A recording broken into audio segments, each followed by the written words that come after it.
looks like we are in, so I am going to say, even though it says testing a broadcast, I don't trust it. It don't matter.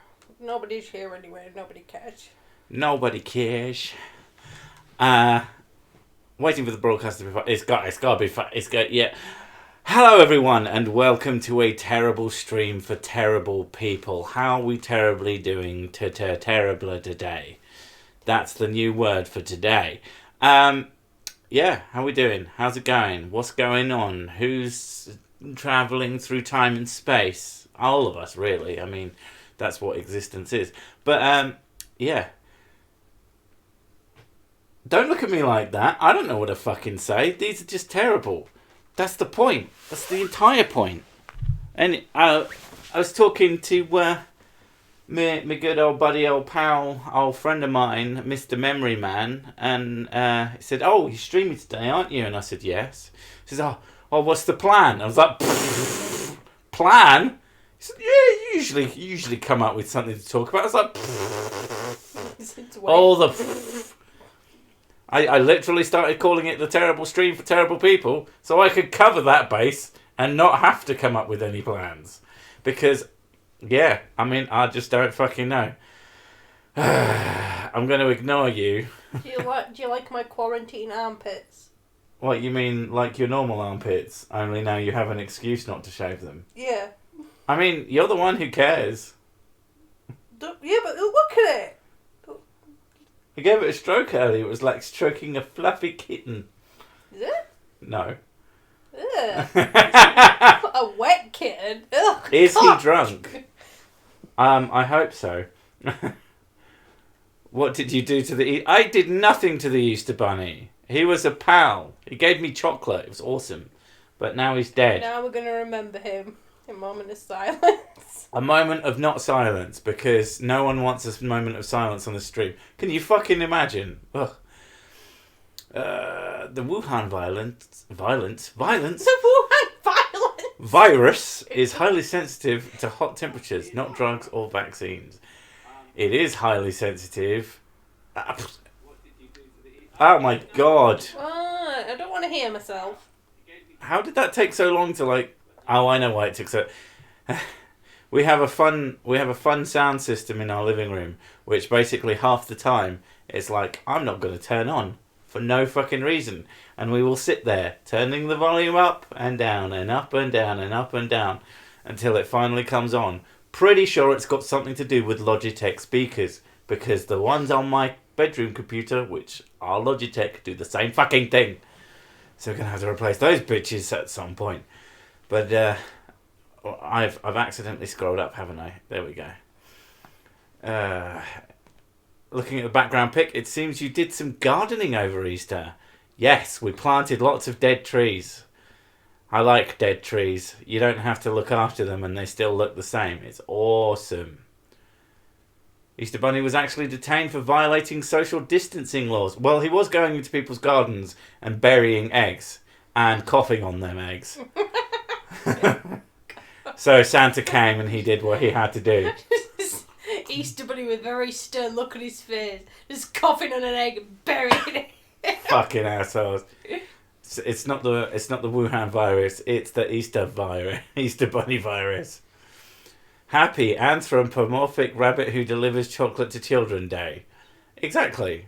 Oh god. Talking of anthropomorphic creatures. We should admit something terrible truth about ourselves. We watched and enjoyed Beastars. It's quite good. I'm sorry to disappoint you all. No, seriously. Like, there'll be the people who are like, ugh, furry shit. And then the other people who are like, ugh, weeb shit. Who are probably weebs. And it's quite good. It's just quite good. We got genuinely invested in it. Did we not? Or were you just pretending for my sake? I was rooting for him to get with the bird. Well, not bird, rabbit. Yeah, it's not a bird. It's not one of. I don't know the name of the. I don't know any of the names of the characters. It takes me a long time to learn names. This is one of the things. Like people will accuse. I'll say, "Oh, I quite like this thing," and then you've got people who come out and go, dirty this, dirty that. You fucking you love that. It's like I don't love it. I don't know the names of most of the characters. I don't give it that much of a shit. I like most of Game of Thrones, and I don't like the last season. But it took me 2 seasons to learn people's names.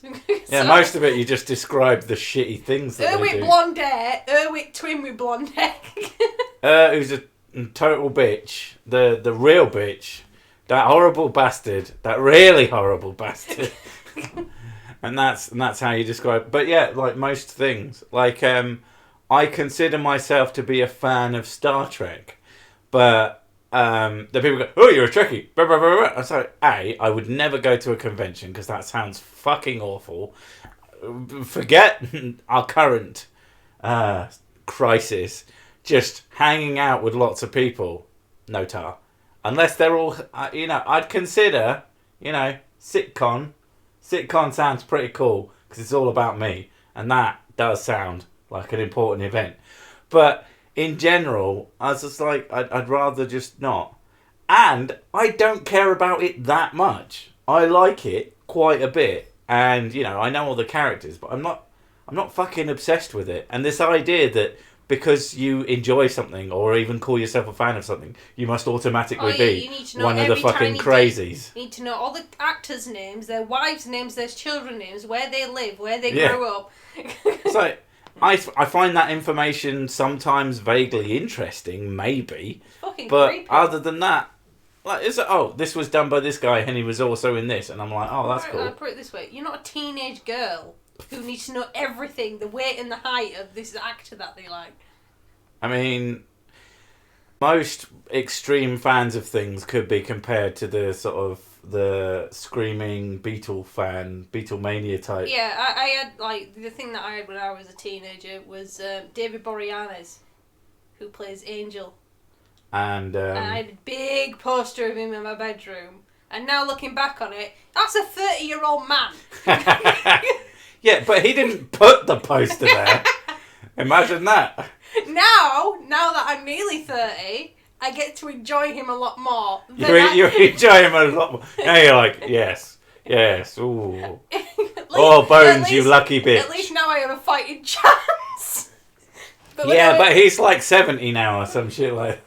Oh, God. But yeah, I used to know his weight and his height and his wife's name and blah, blah, blah. I used to know all sorts. He's got to be in his late 40s. You knew his wife's name and thought you had any kind of chance. No, not when I was a teenager. But you did.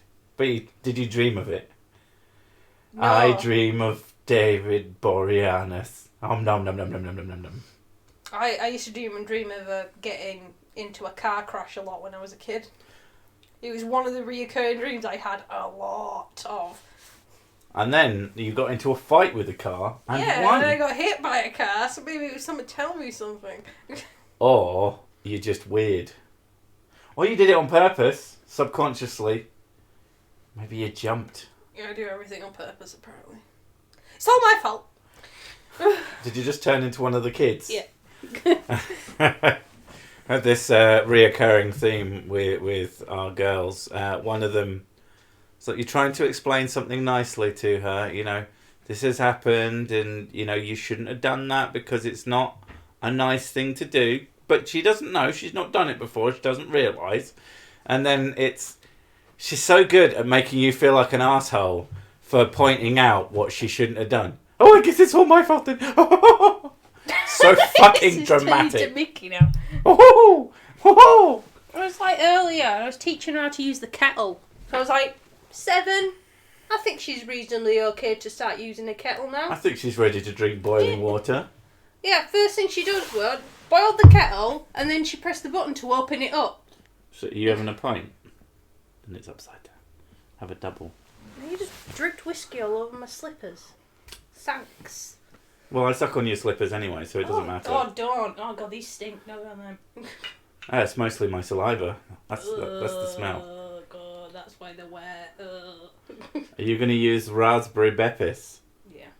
I thought you might. What the hell are you doing?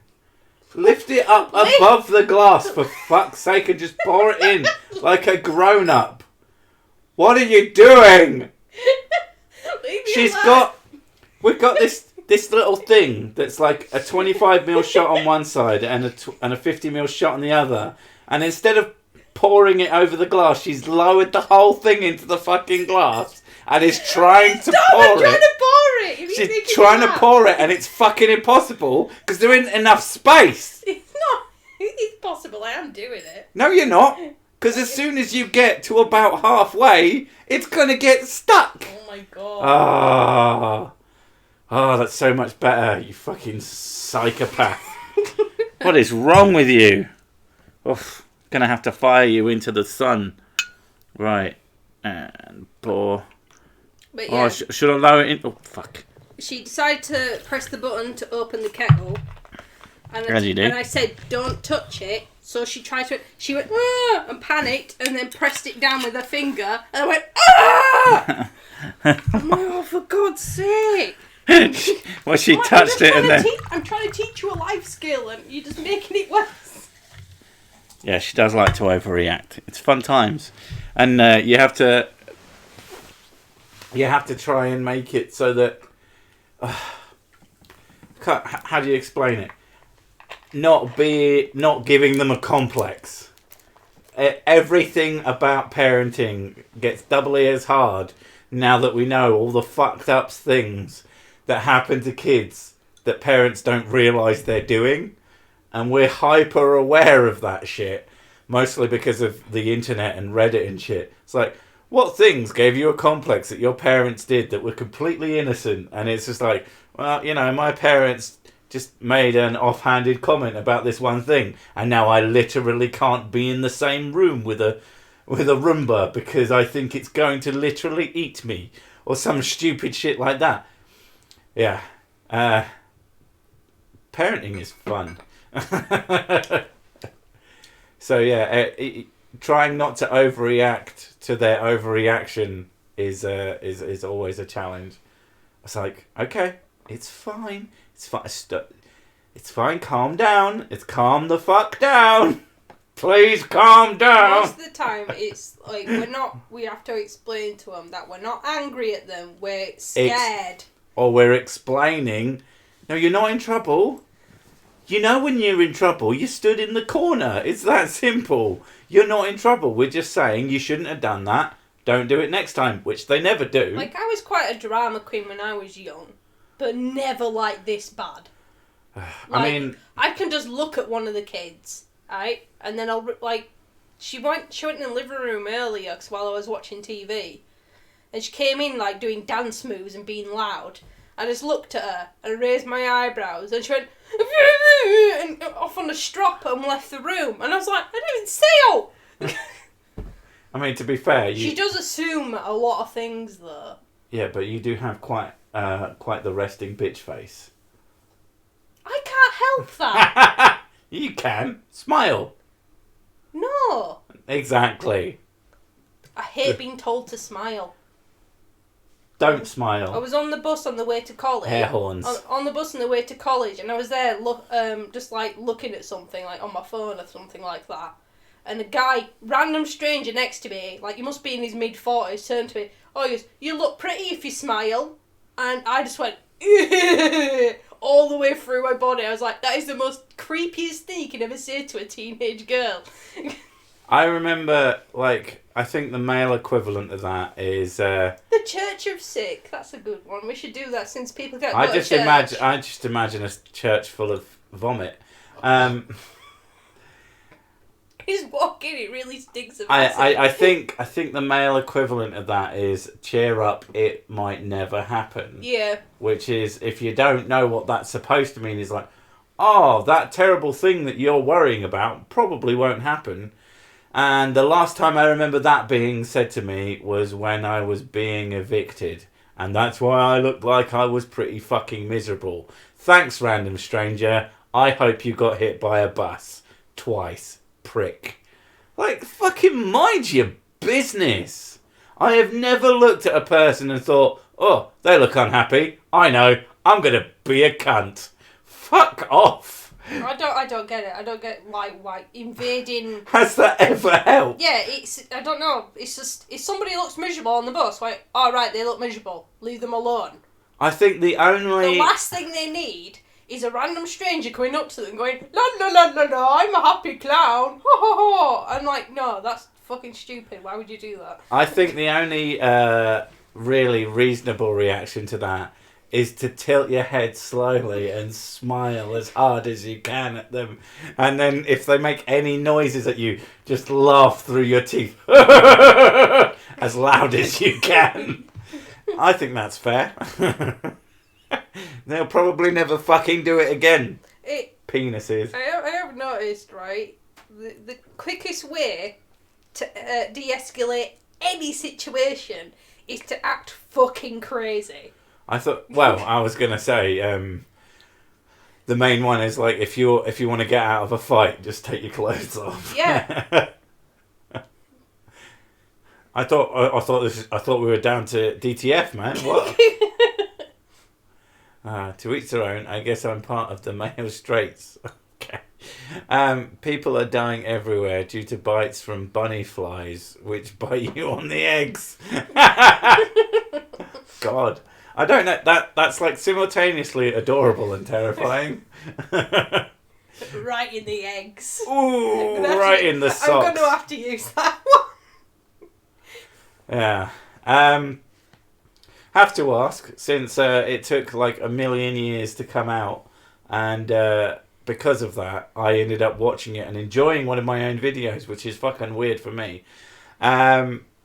This last video, the world's smartest Australian. Oh God. Did we enjoy that? I kind of enjoyed it. It was funny. It was really, really funny, because whenever anybody sits down and tells me how smart they are without actually giving me any if he'd have said I got an A in this and a B plus in that, and like actual fucking grades or qualifications, I wouldn't have found it so fucking hilarious. It's just like, and I meant to point it out, but I guess there was so much in that video, but like I meant to point out the fact that he was making an argument from authority of he didn't have any authority. It was a false authority. It was worse than an argument from authority. And the other one was the point that about 5 or 6 or 7 years is could be said to be sort of a school education, like being like I can't, yeah, like 7 years, no, not 7 years. The thing that got me is when you were writing your script for it and stuff, and he said, I know my 12 times table, and I could before I could open a book, and I was doing something else. I just stopped and looked over to you, and I was like, what the fuck? It was. I knew my 1 to 12 times table, which you could translate that really, really unkindly as you could go 1, 2, 3, like one. Your 1 by 12 times table, you could argue, is he could 1 times he 1, could times 1 times 2. Yeah, exactly. Which I considered doing, but I mean, again, there was just so fucking much. There was so much. It was so fun, so funny. I haven't had that much joy and ease, and so like part of it, like I almost can't take credit. I think it's one of the funniest videos I've made in a long time. It's very, very harsh, and in some ways, like I feel like I can't take credit for it. But then listen, like the jokes are my jokes, and they're pretty on point for the most part. And I don't know. Yeah, I just really enjoyed it. I had a lot of fun. It's very annoying. Like I watched some of your videos, and you do like it'll be funny, but then it kind of goes off on just a normal talking rant thing. Well, just... which is fine, because everything he's saying is legit. Yeah. It's just, that one in particular was just joke after joke after joke, and that's what I liked about it. It just comes out, so I guess it's arrogance. There's a thing about me and arrogance where I just find it so endlessly easy to take the piss out of. I guess because it's kind of the opposite to my personality. It's like, I can't stand myself, and I think I fuck everything up. I'm one of those people. I get annoying to the fact of sort of a lack of confidence in myself. I don't know how I managed to do this shit, but I guess a part of it. I've been motivating you to do it for fucking years. I see. It's all my fault. All about you. Of course it is. Obviously. Of course it's all about me. What else would it be about? He never does say if he has any actual degrees, just general, I study statements. That probably means YouTube. Almost That's certainly. what I said. Yeah. And I can read Wikipedia. A lot of people pointed out that a lot of what he said, like, if you read the first line of the Wikipedia page, that's what the first line says, and he stopped there. It's like, viruses are a solution, but not the rest of what that says that puts that into context or something like that. And it's just a lot of fun. From now on, asking a question, then immediately going on a long tangent and forgetting you asked. Pulling a sick. Everything about me is pulling a sick. It's just... It reminds me more of a smug chemist, scientist, mid-husband, mechanic John Morris Pendleton. I really should cover those old ones. Those are fucking classics. That's something I've been sort of semi-toying with the old... what's he called now? Fucking... Is it Ken Ham? No, Ken Ham's the other one. Fuck. His mate is Kirk Cameron. They're going to know exactly who I'm talking about. Ray Comfort? Is it Ray? Yeah, Ray Comfort. Yeah. For some reason that doesn't sound right. Banana Man? Yeah. Yeah. Really, I have so much fun with those. The only reason it is because his last name's Comfort, which is fucking weird. It's the only reason I remember it. Do you want some Ray Comfort? Gives you a struggle snuggle. Oh my god. If you want a real laugh, look up the clap for Boris, as it's the most cynical, pandering publicity stunt made funny by Boris's hospital trip. Okay, clap for the NHS, the first one they decided to do. I'm like, fine. I mean, I get it, but... I get it. I didn't personally partake in it, because I've always had a respect for the NHS. Clapping out my window is not going to change that. My god, we should have clapped our cheeks out of the window. And then they started... Right, but then they started like, clap for key workers, and then there was clap for children that are stuck at home, and then there's clap for carers, and then there was clap for other things, and now it's clap for Boris. And I'm like, Jesus. Were there more clap stuff? I went, are you that bored? You've got nothing to do in quarantine. Apparently so. I'm like, Jesus Christ. I've said it before and I say it again. This is the best fucking home to be in. It's one of the things as well, though. I knew as soon as one thing got a clap, everything else would want a clap too. Because that's just how it is. Like, as soon as you give one thing to a particular group of people, especially through social media, then everybody has to have that thing as well. Oh, God. And that's what it's going to end up being. Next, it'll be like clap for single mums who are trapped at home with their kids. Clap for titties. I'll get on board with that one. I think clap for titties. We should spread hashtag and then clap for booties, and then booty clap.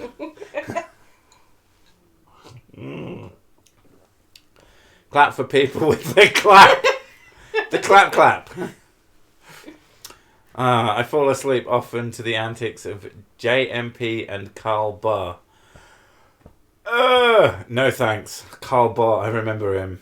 And if JMP is the guy who hangs out with him sometimes, I can't remember his name off the top of my head. But yeah, I mean, these are basically just old Logic videos. But he doesn't own those. I should watch through those, like his ones, and then just try and do a completely original take. Which is kind of hard because a lot of the stuff that they say that's just so fucking stupid, just, I don't know. You can't help yourself but say the same thing because it's just the obvious joke. What, go on? Well, I have this theory.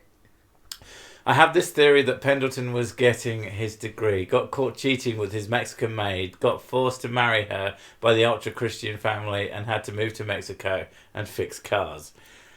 I mean, it's not impossible. I mean, he got his chemistry degree, didn't he? He worked in a lab, like as a complete fucking drone, someone who's just like doing really basic grunt work. But he technically is a scientist. But well, there's an old joke. What do you call someone who came in the fuck you. Who came in the bucket? Came in your mum. What do you call someone who qualified at the bottom of their medical class? Doctor. Well, yeah. Because no matter how low down they are, they're still technically a doctor. They might be a fucking shit doctor. And that's basically what he is. I wouldn't be surprised if he came in the fucking cookie, the clapping. Clapping. Oh my god, there is definitely a horror movie to be made out of claps. Why are they claps? That's how the virus spreads. It spreads through claps. So it spreads through claps and social media. Fucking hell, we're going down the rabbit hole here tonight, folks. Wait, who's another sovereign citizen? I'm gonna take my glasses off. I can't see shit. TJ used to call Ray Comfort Ray Comfort. I mean, he would. Amazing Atheist was never one for being subtle. I'm constantly finding his Living Waters propaganda leaflets and mini comics about the Coke can hypothesis, much like intellectual design. The Coke can thing is just... It's so dumb, it's hard to explain. It's a modern version of the clock one. That's all it is. It doesn't change anything with the actual, anything within the structure of how the argument works. All it is just updated. I knew that Hovland was definitely not a doctor. I thought that Pendleton had some sort of qualification. Or did he just literally... Fuck, he was a janitor. That's why he has the coat. Hello, cat. Don't go on the keyboard. But I'm an asshole. I've got to walk on things I'm not supposed to. Cats are like the teenagers of the animal kingdom. Oh my god, she's giving me such fucking evils. Hello? What do you want? Don't thwap your tail at me. Yeah? Yeah? What do you want? I hope you heard that. That was the sound of hate. Now she's sitting on me padding paws of hate. Half the doctors out there were the bottom half of their classes. Exactly, and it's kind of scary. Pendleton had a bachelor's degree. Only, and 0 confirmed lab experience. See, that's me, again, fucking giving people benefit of the doubt. I don't know, don't you need lab experience in order to complete a degree, though? Depends on the degree, but... I suppose. At the end of the day, he could be the most qualified man on earth. It wouldn't stop him being wrong. It don't fucking matter. It just adds to the fucking humour. I went to go see a nurse, and you'd think, she's quite smart. She's a nurse, especially nurses, because they have to learn fucking shitloads of bits. And I don't know how it got onto the subject, but we're on about shaving, and she said, "Oh well, it grows back twice as fast, doesn't it, or twice as thick?" And I went, "Well, that's a myth." And it's like, just because she's smart, it doesn't mean you have common sense. And I think that's what, if you've already got quite solid held beliefs, even if they're not, it's stuff that you learn when you were younger. and you just convinced yourself, well, that's the truth. And that's the same with religious beliefs as well. Yeah. And it's any little factoid that you picked up when you were younger. You just automatically assume, well, that's the truth, without even trying to look it up. And I think a lot of people do that. I've done that. I still do that, probably with a lot of other things. It's just I'm a lot more open to saying, yeah, oh, I fucked up, I didn't know that. Mm. And that's the difference between, like, people like Ken Oven and Demon Orb is like... I think we're just going to have to finish the stream now just to fucking... Because that's important. Fuck. Demon Orb. It does annoy the crap out of me as well, though, because, like, my sister, she's a radiographer, and obviously she went to uni to study for that. But any time, it doesn't matter what it is, if there is a medical question, and any science thing at all. Any science thing, actually. I know exactly what you're about to say. It's usually medical stuff. I'll bring up something medical, like, one of my kids has got tonsillitis because I've seen white spots on the tonsils at the back, and the most common thing that would be for is tonsillitis. And I said this to my dad. I mean, oh, you'll have to ask your sister. She'll know better than you because she works in a hospital. So you know what? Fine. I'll ask her. That's absolutely fine. I will go ask her. And she goes, I'm not an MD. She goes, if you want to know about bones, you've come to the right place. But if she's got bones sticking out of the back of her neck. She goes, go see a doctor. I'm not a doctor. And I think it's the same thing. Like, well, she's got a degree. She must be amazing. That is mostly a your dad thing. I know it's my dad thing, but there's plenty of people who think having a degree makes you amazing. Which means you can go to a crappy little college that doesn't mean anything, like chiropractic or whatever, and go, I'm a doctor of blah, blah, blah, blah, blah. And you're like, well, you fucking not. It's the fact, I mean... For starters, I am of the strong opinion that we need a different term. I think that medical doctors should keep the term doctor. Yeah, I think they should have doctor because that's what they are. And because, no, it's not even that. It's because that's what people know. Yeah, that's what I mean. They are doctors. No, let me finish my point, woman. Christ. You're a doctor of philosophy. Yeah. Is there a doctor in the house? I'm a doctor of philosophy. Can you help this man? Why? No, like, yeah. Doctors of other things. I genuinely think that they should just have a different title. Completely different title. Instead of having a doctrine, it's called something else. So like you're not a doctor anymore. If you're a doctor of the hard scientists like physics, you become a smart boy. And if you're a doctor... What's your qualifications? I'm a smart boy.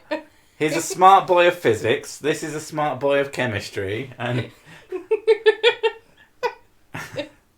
I think it works. Smart boy. Boy or girl, they're all smart boys.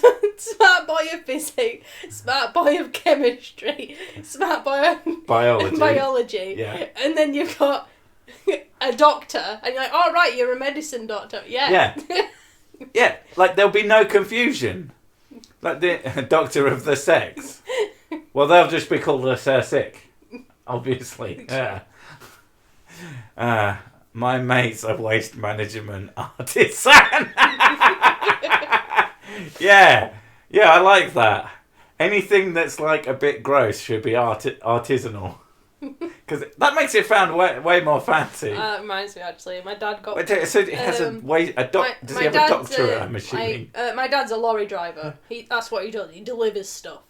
And his work was having a big inspection coming up. It was like one of the like hardcore ones to get him a grant or something. Mm. So all the drivers got export consultant. That's just a fucking classic fucking... And he was so miffed off about it that he phoned me up and complained about having a title of consultant.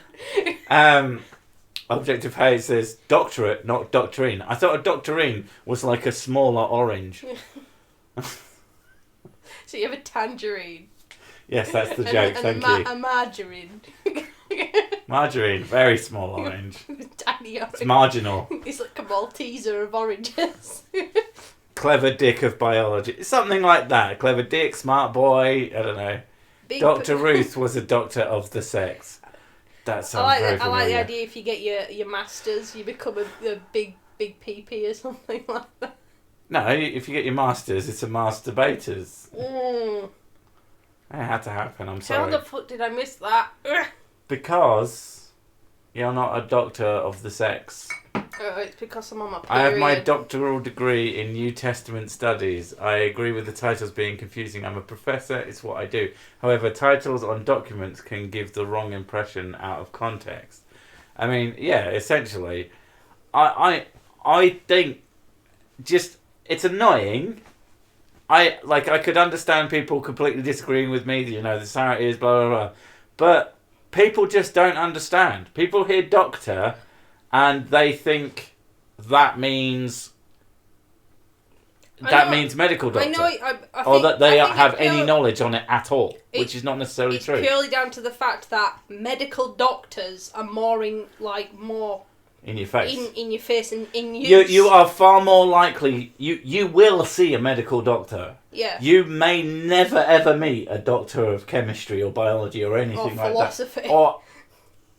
And ever know it. But yeah. I had another point and I've completely forgotten it. I understand, it's a title that you earn through learning things. I can't believe it's not doctor. I get it, but it's one of these things that gets taken advantage of, because you'll get people who say, I'm a doctor of naturopathy, and you're like, people go, oh, doctor! That means you're smart and you did a lot of things to learn about this. You did your residency and blah, blah, blah. Because people assume you are qualified to do what you are supposed to do. And you are, medically adequate. That's what it is when people hear doctor. My job title is Railway Refuse Removal Inspector. Now guess the job. Now from the title, I would assume it's probably that you're a guy with those clampy long claw things and a bin bag, and you pick up leaves off of the railway line and the occasional 2p coin or whatever your local currency is. That would be my assumption.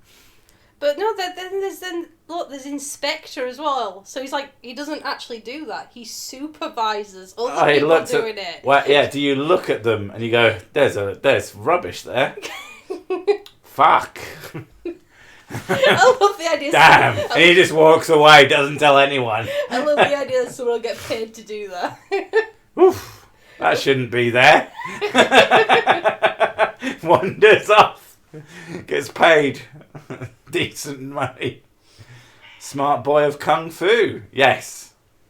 The smart boy of Kung Fu. But which Warhammer 40,000 race is the best? Chaos. I know it doesn't technically count as a race because it's lots of things, but Chaos is just cooler than everyone else. Fight me. And I don't even like 40k, which is probably... I cannot remember for the life of me what they're called, but they're very slender elf-looking ones. And they have an... Eldar. Eldar. I think that's Eldar. Yeah, I quite liked them. I only liked it because I liked the art. That's the only reason I liked it. If I'm right about that, I'm going to be fucking astounded because my mates... Did you just brain right? Did a neuron fire in the right direction? Apparently so. Brain right. Is that the opposite of a brain fart? I did a brain right. Brain right. The neuron fired in the right direction. He's a womble on the railway, probably on remand. Does he remember he's a womble? Heresy. Someone's fucking... what are they called? What are the Space Marines? I'm an odd Jaws man. It is the Eldar. I am a fucking god of the braining. It says, I do odd jobs cleaning train stations and dealing with elderly wankers who... Call me a cant if they are late for trains. Yeah. Oh, that is definitely always your fault. Well, the train was supposed to be here 5 minutes ago. I got here 10 minutes late. I don't even know how this works, but it's definitely your fault. 700 times? Were there even any remains? The ears. What? See, I was going to go with that he's really fat, but you just made it fucking horrendous. It's just this set of bloody stumped ears. Maybe a bit of fucking scalp connecting them together on the floor and just mush. That's why we wear them at Easter. Oh my god! That's amazing. But yeah. Only medical doctors should be called doctors. Fight me. It's as simple as that, ladies and gentlemen. As simple as that. Anyway. Yeah, I got Eldar right. Elder or Harlequins, which are still Elder. It's very impressive that I knew something. But I can't remember what the fucking Space Marines think. I know that they have a God Emperor, which is just one of those things that I've always found really, really funny. I have vague... This is from my ex. Like... Is it two? Yeah, 2 exes ago. Oof. Which is like a long time because we've been together for over a decade now. I know. I don't know why. Oh gosh, no. I can't get rid of you. That's it. You like what's that glue? The crazy one. Crazy glue. Crazy glue to me. You're a pain in the ass. You're like a hemorrhoid. Projection much. Yeah.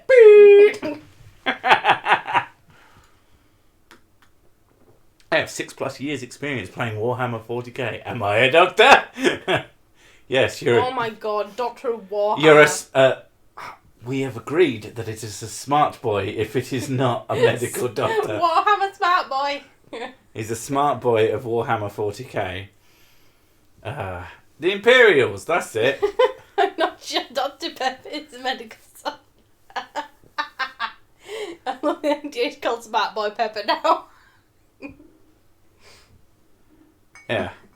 The Imperium of Man. I guess Imperials is technically right, but yeah.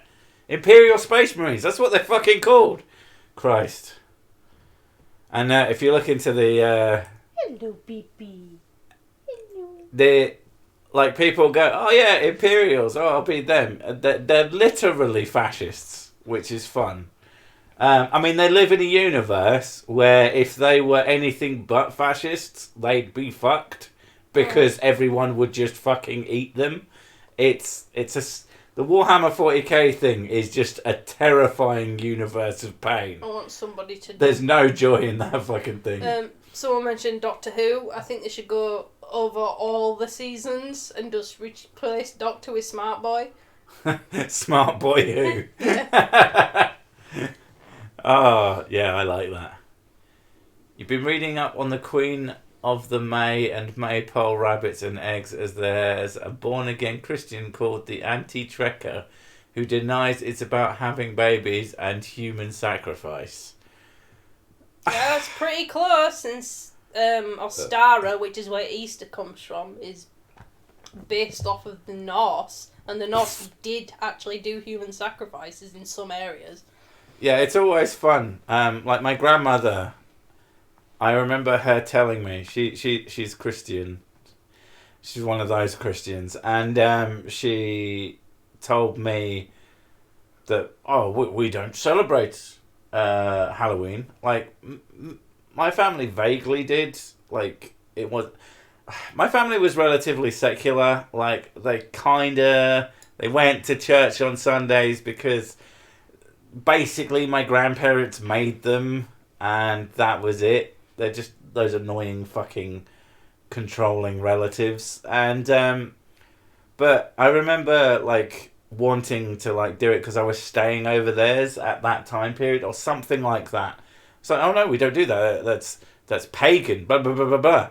And I wish I'd known at the time how fucking ridiculously pagan Christmas was, because they are Christmas mad.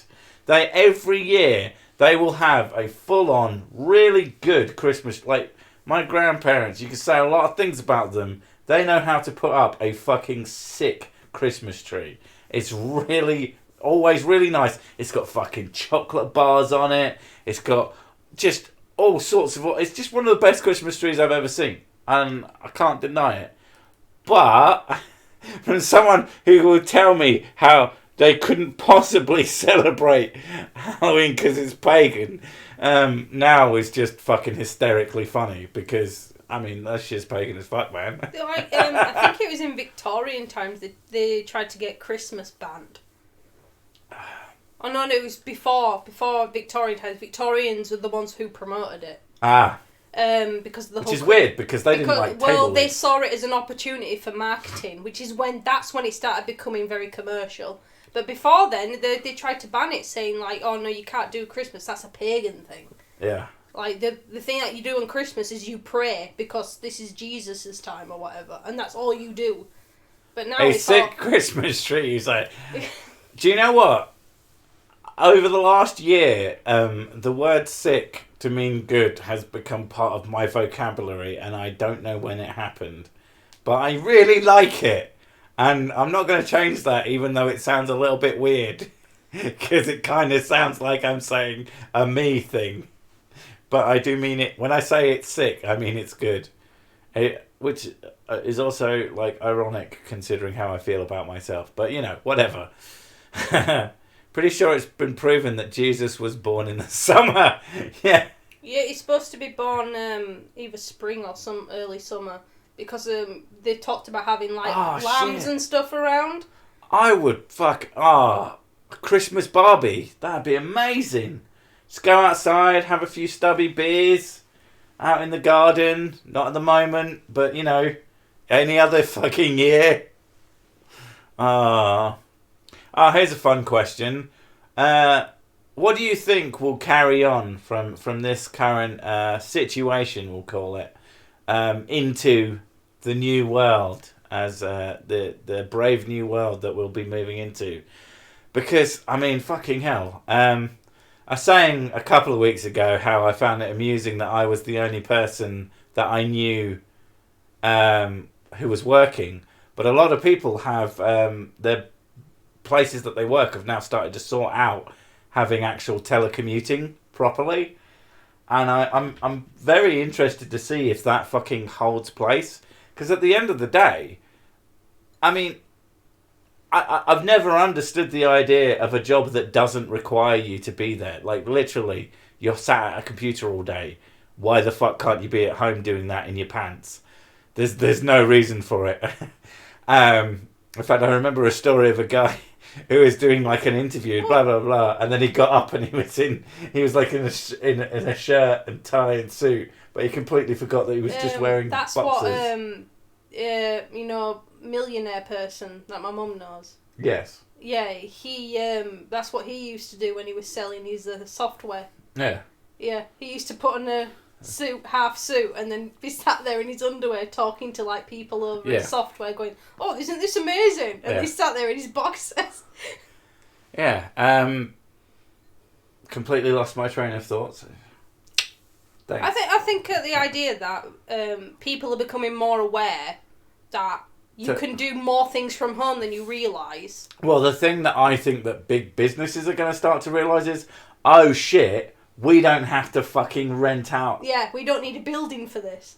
Oh, we've been paying fucking 15, 20, 30, 40, 50 grand a month for a thing that we've never needed for some marginal amount of control. Like, it's completely baffling to me.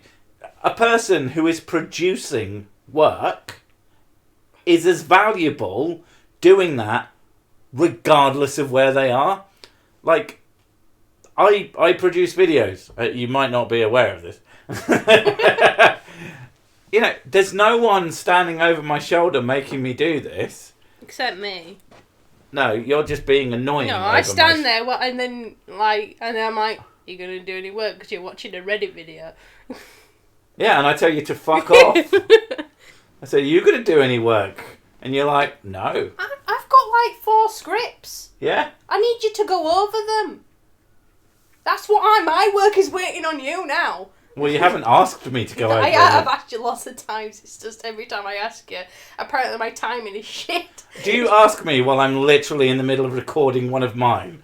It's like, you should do this. It's like, No, are you fucking joking? I asked you when you were on the toilet one time, and then I asked you when you were doing something with Memory Man, and then I asked you... so you do ask me at the worst possible moment. Yeah, it's my own fault. I never ask you when you're not doing anything. That would be stupid. It's like, wait, he's doing something. Let me get out of work. My wife works for an insurance company. Can't tell you which. She has been trying for years to work from home, and now she is more productive. That does not fucking surprise me at all. They are probably more productive at home because they don't have to worry about travel or clothes, and they have probably more comfortable and less stress. Yeah. Well, it would be as well, though, because if you're, like, not a morning person, and, like, you work better after, like, 9, 10 in the morning... You can get your work done way more efficiently in the afternoon. Yeah.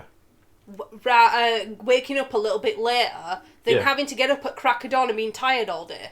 Yeah. So it works for some people. Yeah. Like, generally speaking, like I'll get up when the kids were going to school, but I'd get up, take them to school, and then I'd try and work in the morning, but I'd get nothing done. But if I take the kids to school and then go back to bed. This is bearing in mind, I've probably fallen asleep at 3 or 4 in the morning. So it's not like I'm getting more sleep than I would have. I'm getting maybe the amount of sleep that I should have.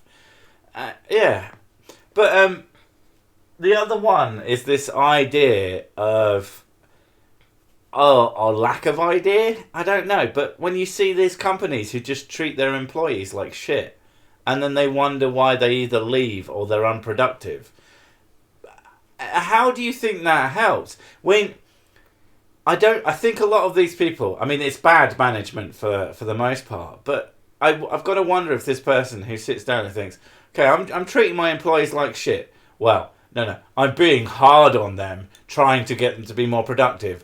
Do you think they ever sit down and think, if someone was being like this to me, I would do fucking no extra work because I wouldn't give a shit because I would feel undervalued.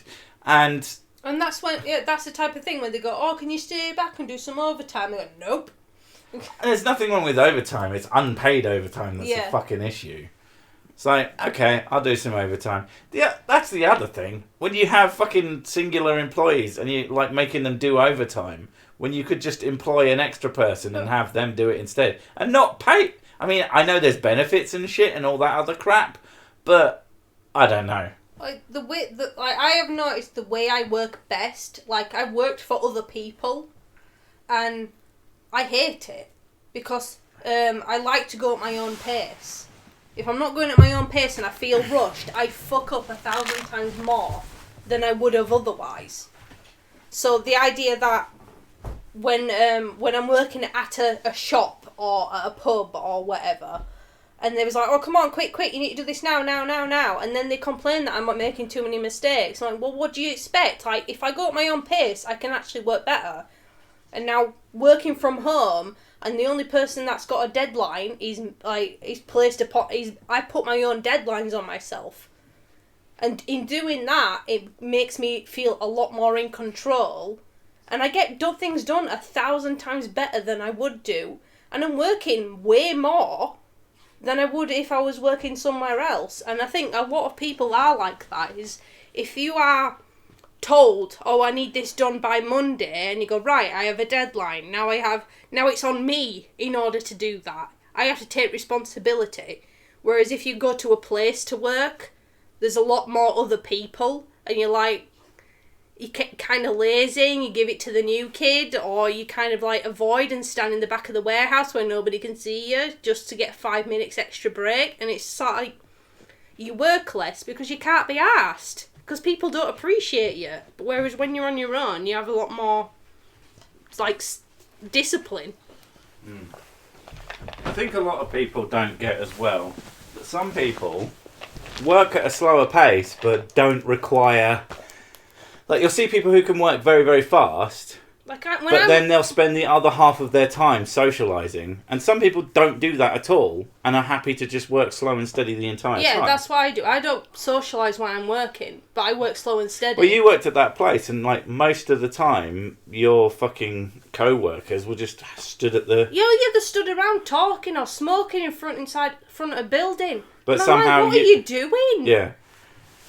Yeah. I'm like, just have a bit of respect for the company you're working for. And I try to do that, but because I work slower, I always end up getting the crap jobs because they're like, oh, right, you're not fast enough for working for us. And I'm like... Even though ultimately you were getting the same, if not more, work done. Well, when I was working at that department store, and we ended up having an inspector come in because of how crap the store was rating... And I was fairly new there, and the inspector came to me, with me being fairly new and not like, oh, I'm dedicated to this place, trying to hide all its secret stuff. He asked me a load of questions. Yeah. Like, oh, what did they teach you? How did they teach you? Have you done this yet? Have you done that? Have you learned all the safety things? Everything like that. I went through everything with me. Yeah. And, I basically just said the truth, because I have no fucking connection to the place. That might have been a big reason why you got lots of shit poured on you. Oh, yeah. After I was supposed to be a cashier, which they never taught me to do. And then I started stocking shelves and stuff. And then I got basically put to cleaner duty, clean up after all the fucking kids. Yeah, you never told me that before. I could have pointed that out immediately. Could have probably given them shit for it as well. Because it's a crap run place. If you sign, that's why it shut down like a year later. Yeah, you ruined that business. Well done. Yay! Sick ruins everything. Slow is smooth. Smooth is fast. Yeah. Yes, thank you. That's the way I do it. If I go too quickly, I panic, and that's when I make mistakes. The funny thing is, like, when I worked for my mum, oh God. I'm actually a really fast worker, and I work fast and hard, not a sex thing. That explains a lot. But like cleaning tables, I clean tables very quickly, but thoroughly. You dance. That's what you do. Well, that's when you're being efficient, you dance around. I do, but that's not like part of it is like I use elbow grease, as it were, and that used to drive my mum nuts because I'd be done and that wasn't good enough somehow. The other one is that she had a very strong habit of telling me to do something that I was... like, I'd be cleaning tables and she'd tell me to clean tables. And I'd be like, okay... I had the same thing happen to me when I was working at a restaurant. I was there literally cleaning the tables down. And she went, come over here. And I was like, okay. Went towards my manager and she's like, I need this area cleaned. Well, the area that I'm currently cleaning. Yeah, I was like, that's what I'm doing. that shit. And it's because I was a new girl. And everyone who was working there had been there quite a long time.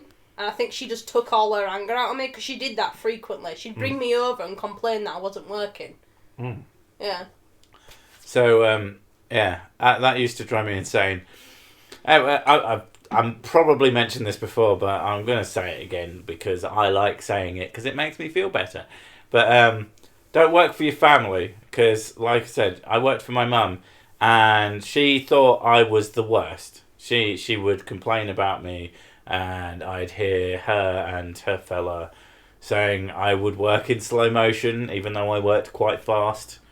I mean, maybe I was wrong. And I considered that I worked harder for her than I've ever worked for anyone in my life. And I've literally been called indispensable multiple times by multiple different people doing literally half the work. Now, it could be just that I was much, much better at doing that other work. But I just think it's the case of if you work for your family, they are incapable of appreciating you. I will never, ever, ever, as strongly as possible, make it easy for my kids to work for me. I do not want them to work for me because I'm terrified that I'll be an absolute dipshit. Because family just are. They can't... I don't think they can help it. I don't think they realise how much they treat their family members like shit Like, as a member of staff. It's just like default. Shut up, phone. No one likes you. like when I was working in pub, and my mum went, "Oh, get behind bar," so I did, and apparently I did a bad job, and she never asked me again after that, or she only asked me if my sister wasn't around. Yeah, but your mum didn't pay you. No, she never paid us. No. Like I worked for my mum as a job. And then Underpaid, by the way. My sister's a lot more organised than I am, and she's a lot more sociable than I am. Yeah. And because I used to just stand by and not do out. I'm like, I'm waiting. People would ask for a drink. Yeah. You'd be like, when people ask for a drink, I'd give them a drink, You'd and then cough that's at it. them. I wouldn't do anything else. Where my sister was a lot more proactive, because I had no idea what I'm supposed to do. I was only little, and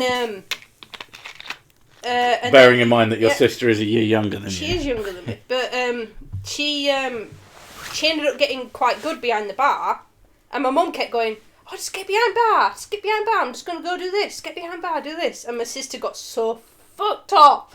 She was like, she constantly asked me, she's got people working for her, and she's constantly asking me to be behind the bar, and I was like, ask her for money. Yeah, and then she stopped asking your sister. And then stopped asking my sister. Yeah. Mike just started working for Amazon. How is that working out? I bet they're killing you because... Oh my god, I saw a thing. There's Amazon put this advert up saying, this is for the carers, and this is for the key workers, and this is for whatever.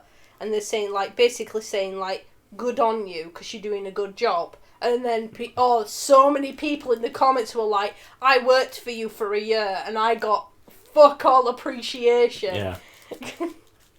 Amazon, there's a reason that they're used by basically everyone.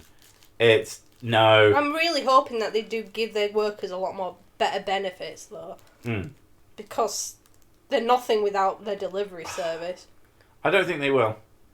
I think Amazon is just going to be one of those companies that's so big that you can't not use them. I guess someone with a bit more means and a bit more fucking self-control. Well, the biggest reason we use them is because the returning system is so fucking easy. It's so reliable. Yeah.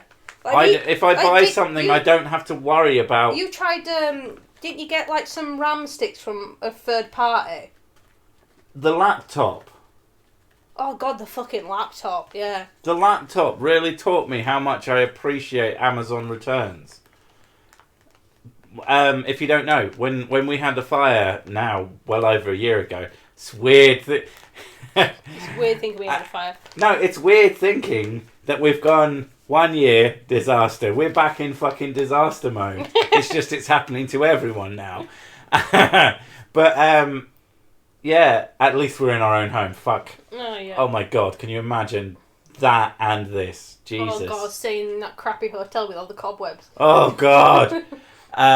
But yeah, during that time I was like, right, well, I've wanted to get a laptop for working, and I'm not sure if I'm going to have access to my computer, so why don't I just get a laptop? I found one with decent specs for an overly decent price, I soon discovered. I was like, yeah, I'll get that, and I'll work on that, and that'll make sense. And the laptop I bought, I fucking hated it. Everything I liked about it, except for the fact that the cooling system on it was just out of its fucking mind. It would just go off all the time, and it made this woo sound. It actually did sound like that as well. That I hated. That would actually get on my nerves. So, and obviously, it would do it while I was recording, and it was audible. And considering the fact that I'd said to the guys I was buying it off, well, I need this, I'm going to be working on it, I'm going to be recording on it, I'm going to be doing this, that and the other.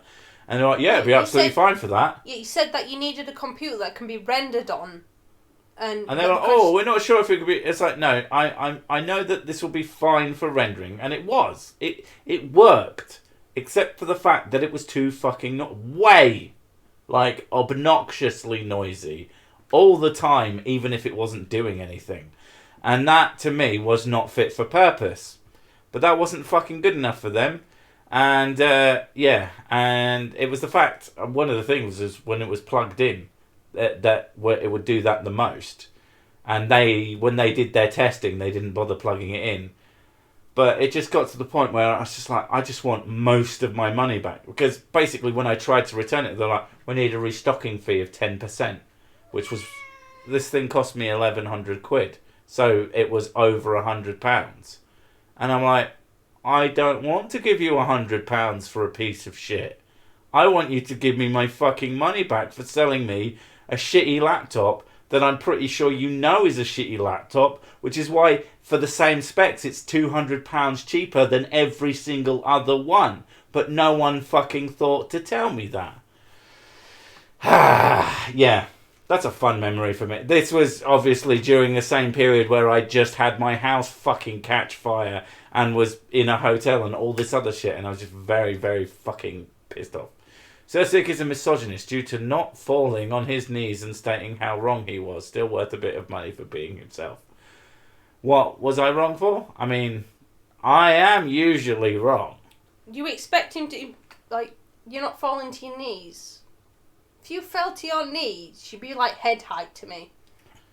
Yeah, so you can't suck my dick from that height. If I fell to my knees, then you'd have a better chance of Yeah, you would have a better chance of beating me in a fight, which would still be no chance of beating me in a fight. No, your arms are fucking huge. I have no chance against you. I think we call them sick pythons. But look, right, my forearm compared to your forearm is twice the size. And your hands are twice the size as mine. Yeah.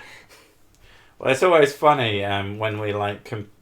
Feet's a big one. Comparing feet, your feet are fucking huge. No, just basic strength comparisons. Oh yeah. Like when you'll try and do something, you say this is impossible, and I'll do it with no effort. I put so much fucking effort into opening bottles, and you just You're like there, your head's like about to pop off. Go and do your dirty deed. Oh, God's sake! It's not a poop thing. I'm having a shit. Yeah. She's not smoking. No one should do that. Damn, down to my last 16 beers and only halfway done making my curry. Oh, you poor, nearly beerless fool. Just had Morrison steak bake. Awesome. Oh my god, that actually does sound genuinely fucking delicious.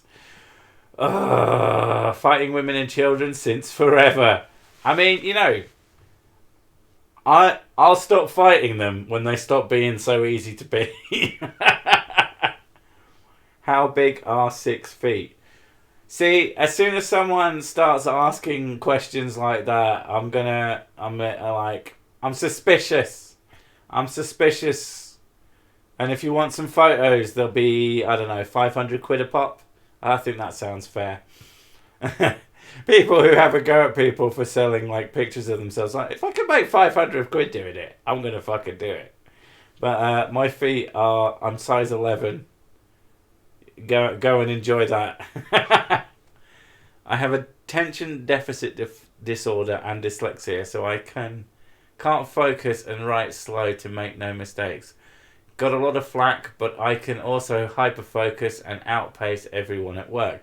I mean, that's the thing. If you just work, like when I'm in sort of the zone, then I'll just keep working and working and working.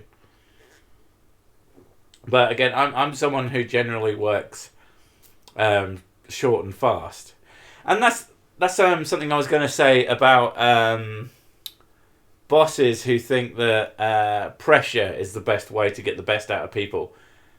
I'm a person who can work. I can work very well under pressure. I'm good at it. But I wouldn't consider it working well under pressure because I fucking hate it. I absolutely hate having to work under pressure. It makes me sick. It's just the worst fucking thing in the world. It stresses me out. I feel terrible afterwards. I don't feel like I've achieved anything afterwards. I just think, thank fucking hell it's over. And I don't think I produce good work as well. I think it's mediocre work if I'm under pressure when I do it. So I don't think that's beneficial. And I think a lot of people are probably similar. You know, if it has to be done, it has to be done. That doesn't mean that it's a good idea. I'm 5'10" and I take size 13 shoes. I look like a giant hobbit. Do you though? Do you look like a giant hobbit, or do you just look like a slightly tall hobbit? Oh man! But there was a guy I went to school with. Last thing I heard about him is that he got arrested for punching a woman. So a delightful chap, but he was always a penis.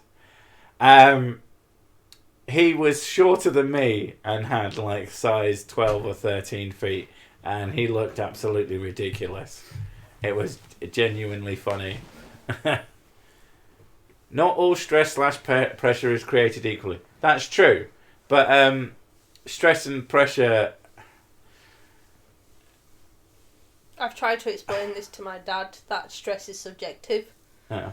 Because, like, when we were moving house when I was pregnant...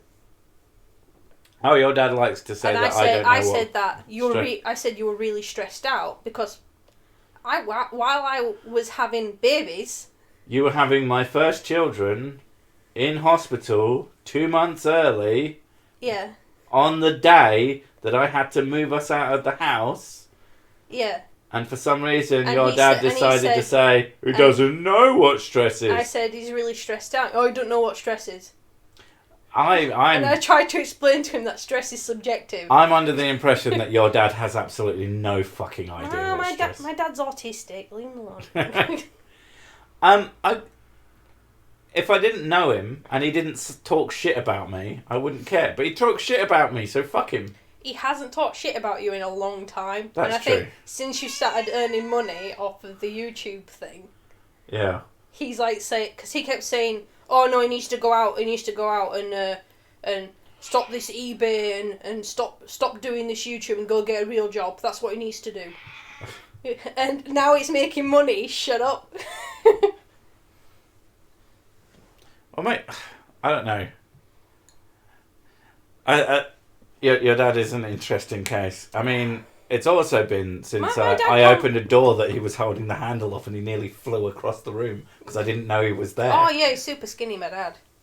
He fucking weighs nothing. No, I could pick him up probably. Skeleton! Ah! Have you unlocked the Rick rolling dance on Fortnite? I do not play Fortnite. I am not 12. I don't play Fortnite. I have had the sex. I do not play Fortnite. How to get virginity back. Play more Fortnite. Yeah. But that's mostly because I just don't play... Yeah, he called it the YouTube thing. That's what he still calls it. How's this YouTube thing still going? Yeah. Bearing in mind, he's not working at the moment. No, he's not working. He's stuck at home. But the thing is, part of me is like, haha, see, I'm the only one with a real job left. And then the other part of me is like, haha, fuck, I still have to work. Did the cat eat the Easter? No, he was shot 700 times. Yeah, there is no Easter Bunny left. They think it was Santa. That's why he got detained. Yeah. I mean, it was going to be Santa or the Kwanzaa bot. Kwanzaa bot? Who gives out the traditional Kwanzaa gift. What the hell is Kwanzaa? I love Futurama so much. Say it. Gravy. You're welcome. I've only just realised that you're called Six Shits Does It Matter? I thought you were asking that earlier. What's with the eyes, Purger 1? Why are you called Purger 1? Maybe he's like, look at my name. Look at me. Look at you. Look at me. Look at me. God, that reminds me of Kath and Kim. Come on, look at me. Look at me. Now, Kathy, look at me. Look at me. I have no idea what you're on about. Now, kiss and makeup. You haven't watched Kath and Kim? I vaguely remember it, but I don't think I've watched any of it. It's fun. If I remember rightly, it's pretty funny, and I think you'd find it pretty funny. You have a thing for the Australian sense of humour. Oh, Australian sense of humour is amazing. It's either Like, fucking crazy, like sunstroke your crazy. sunstroke humour. Yeah, that's what I call it. You're like pretty about Rick and Morty. Rick and Morty's But the Australian Rick and Morty, you were just dead. I fucking love it. It's great. It's just one thing. Get in the fucking car, Morty. Get in the fucking car. We're going to Bendigo. Gotta go to Bendigo to get me cube. Oh, Sick doesn't understand the glory that is Carol Baskin. He needs to watch Tiger King with him, but he won't. It's just beautiful. I really don't want to. It's really beautiful. It's a train wreck. I keep seeing that thing is being pushed on Netflix. Jesus Christ! It's because of the memes. That's not even how he talks. He's American. One of my mum's friends. She's got a colouring book. Oh my god! And he says, "I'm in quarantine because of Carol Baskin," and she's not colouring for it. See you later, 6 shits. I'm assuming you're leaving. But yeah, the I can't even think what a fucking Southern American accent is now. Thanks, brain. Redneck. No, I'm just stuck on fucking crazy sunstroke Australian. I like tigers. I'm a redneck and I'm gay and I've got a lot of tigers and drama. That's the show. It's layers upon That's the layers, show. Yeah. Oh. Happy Easter. You made the pineapple pancakes. Oh, pineapple. I like pineapple and I like pancakes, but no. Why not? You like banana pancakes. But that's banana. What's the difference? I'm waiting for them to ripen so I can make you some bread. Brot. Some banana brot. What is banana in German? See, that's what it's going to be called now. Banana. Which southern accent? There's lots of them. In German. There's lots of southerns. Banana in German is banana. So it's banana brot. Banana brot, yes. Stop talking. I'm assuming they're talking about Tiger King. I don't care. Stop talking about it. He's in the septic tank. Oh my god. Banan. No, it's not. No. Hey, Dale. E's at the end of words in German is just ah. Like Katsia. Banana. Yeah.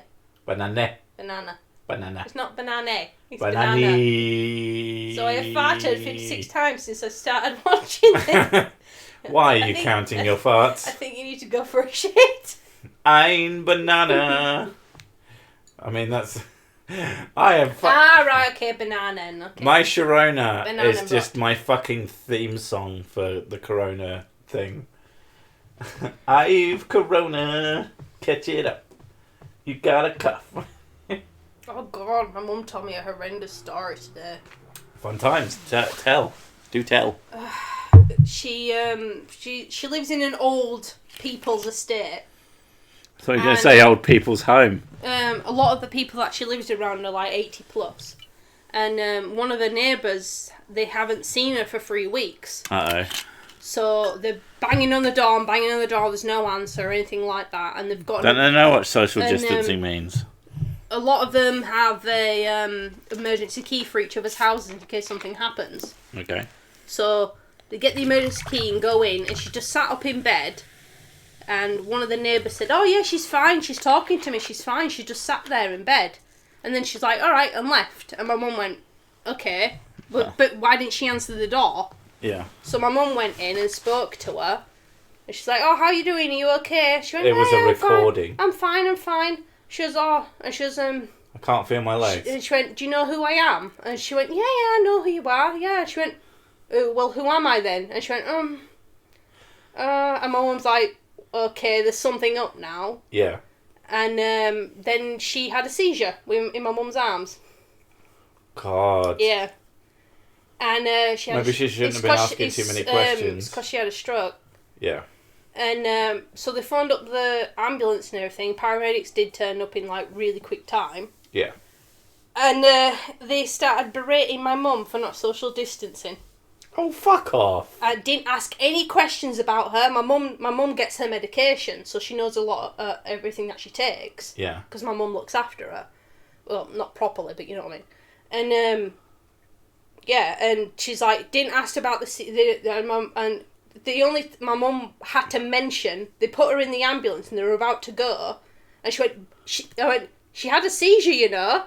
And they went, oh, why didn't you tell us? She went, well, you didn't ask me any questions about her, anything about her medical history. You didn't ask any medication or anything like that. And she's like, oh, well, and they were more concerned about them going in her house and social distancing and corona and things like that, despite the fact that and my mum said, when she had a seizure, she went flying forward off the bed. And my mum caught her and managed to push her back and hold her down. Yeah. While she was having a seizure, and also like making sure she didn't swallow her tongue and everything like that as well. Yeah. And then the paramedics were berating my mum for going in the house and touching her and things like that. Sometimes social distancing is fine, but sometimes, you weren't social distancing from that drowning child. You really ought to fuck off. Like, fuck me.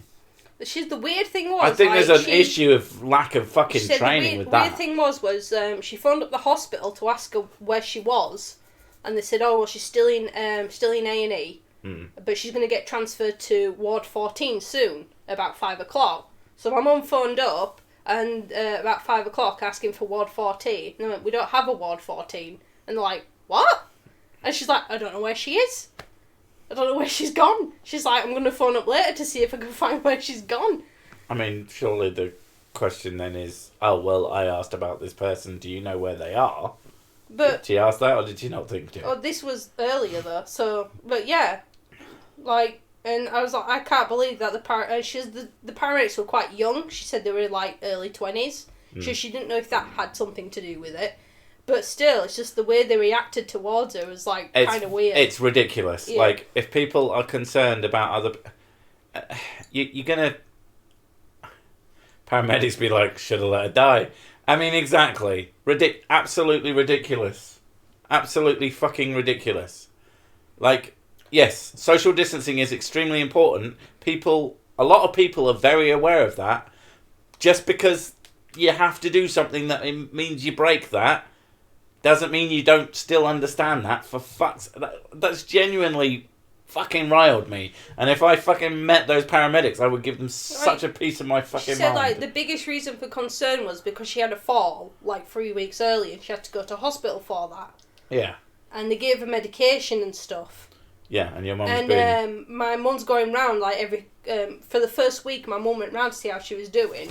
And she saw medication all over the dining table, all laid out. And like, this is for today, this is for tomorrow type thing. Yeah. When she went in during this time, there was nothing on the dining table. Yeah. And she's like, did she even take it? Did she throw it away? Like, did she have a moment and do something with it, or did she take it all at once? And she didn't know.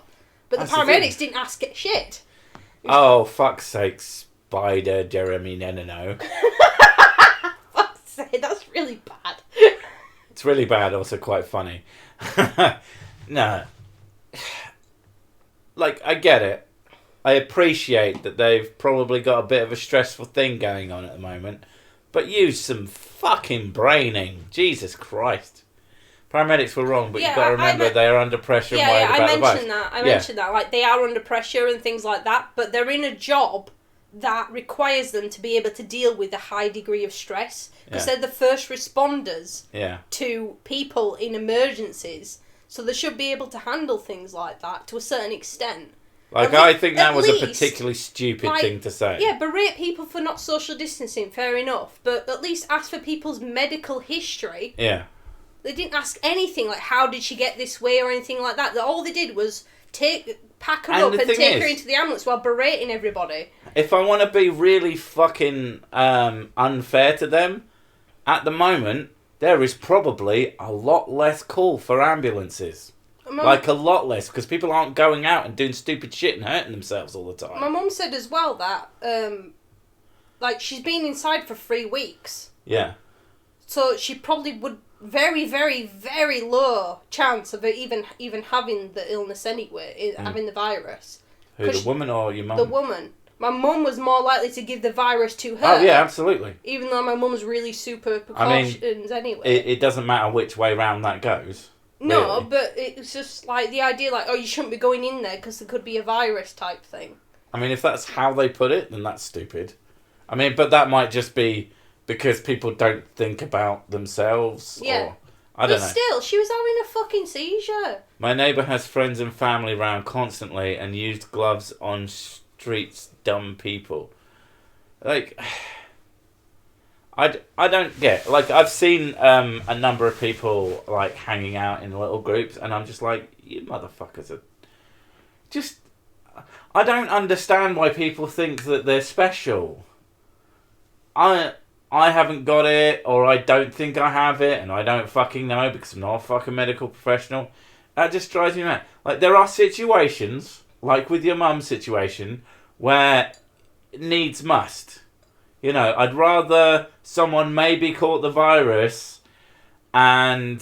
What's the thing? If my mum wouldn't be there... She'd be dead. Because her other neighbour went, oh, she's fine, and fucked off home. Yeah. So, the only other person who would have actually checked up on her would have just left anyway. Yeah. And my mum, the only reason my mum stayed there is because she was acting strange and confused. If my mum went there, she would have either slammed her head on the floor and probably bust her skull up, because she's very frail. Yeah. Or she would have swallowed her tongue and choked. There's the very high chance. I mean, if she'd have had a stroke, then there's some serious fucking shit going on. Yeah. It's a serious condition. As well, like, my mum's really good under pressure as well, and she even timed how long she was having a seizure for. So it's sort of like, that's important as well, because if you have a seizure for a little bit longer, there's a bit more chance of brain damage and stuff. So you need to know this shit. In Dallas-Fort Worth area, since everyone is home, the number of STDs has gone up. That doesn't make any sense. Orgies. Well, then other people are turning up. That basically means we actually haven't been doing social... People in Dallas-Fort Worth are going to other people's houses and fucking. If you're fucking the same wife that you've been fucking for ages, then she's already got all the STDs you have to give her, and vice versa. So that means the people in Dallas and Fort Worth need a fucking slap. Because they aren't fucking sticking to social distancing. That's a fact. I also saw backed up by obvious. There's also a thing as well of I find it weird. Like, I understand, but like, you have to promote this type of shit. But the NHS have been saying that paediatrics is not getting any as much children in as they usually do, and they're worried that people aren't taking their parents kids. are not taking their kids to hospitals when they need it. Yeah. But the thing is, the way I see it is, kids are at home, so there's less accidents. And that also, you're not jumping to conclusions if little Timmy's got a tummy ache. You're like, oh, you got a tummy ache. Oh, yeah, you got a tummy ache. Yeah. Whereas before, it's like, you got a tummy ache, we're going A&E. Yeah. Or you got a headache, we're going A&E. You got a sore throat, we're going A&E. Mm. And, yeah. I mean, it's that swings and roundabouts kind of thing. Yeah, but they're saying... It is a concern, though. So they've put out this promotional thing of, these are the reasons that you should phone 999, and these are the reasons you should phone 111, and it's like, yeah, I'm like, I read through them, like, if there is bleeding that won't stop, you should phone 999. Really? I'm like... Lemony Pie, I'm actually low-key infuriated by those pious EMTs. Yeah, like, again, someone said... You got to what, you know, they're under stress, and I get that, but then so is everybody, and you've still got to be like, okay, there's a person whose life was in danger.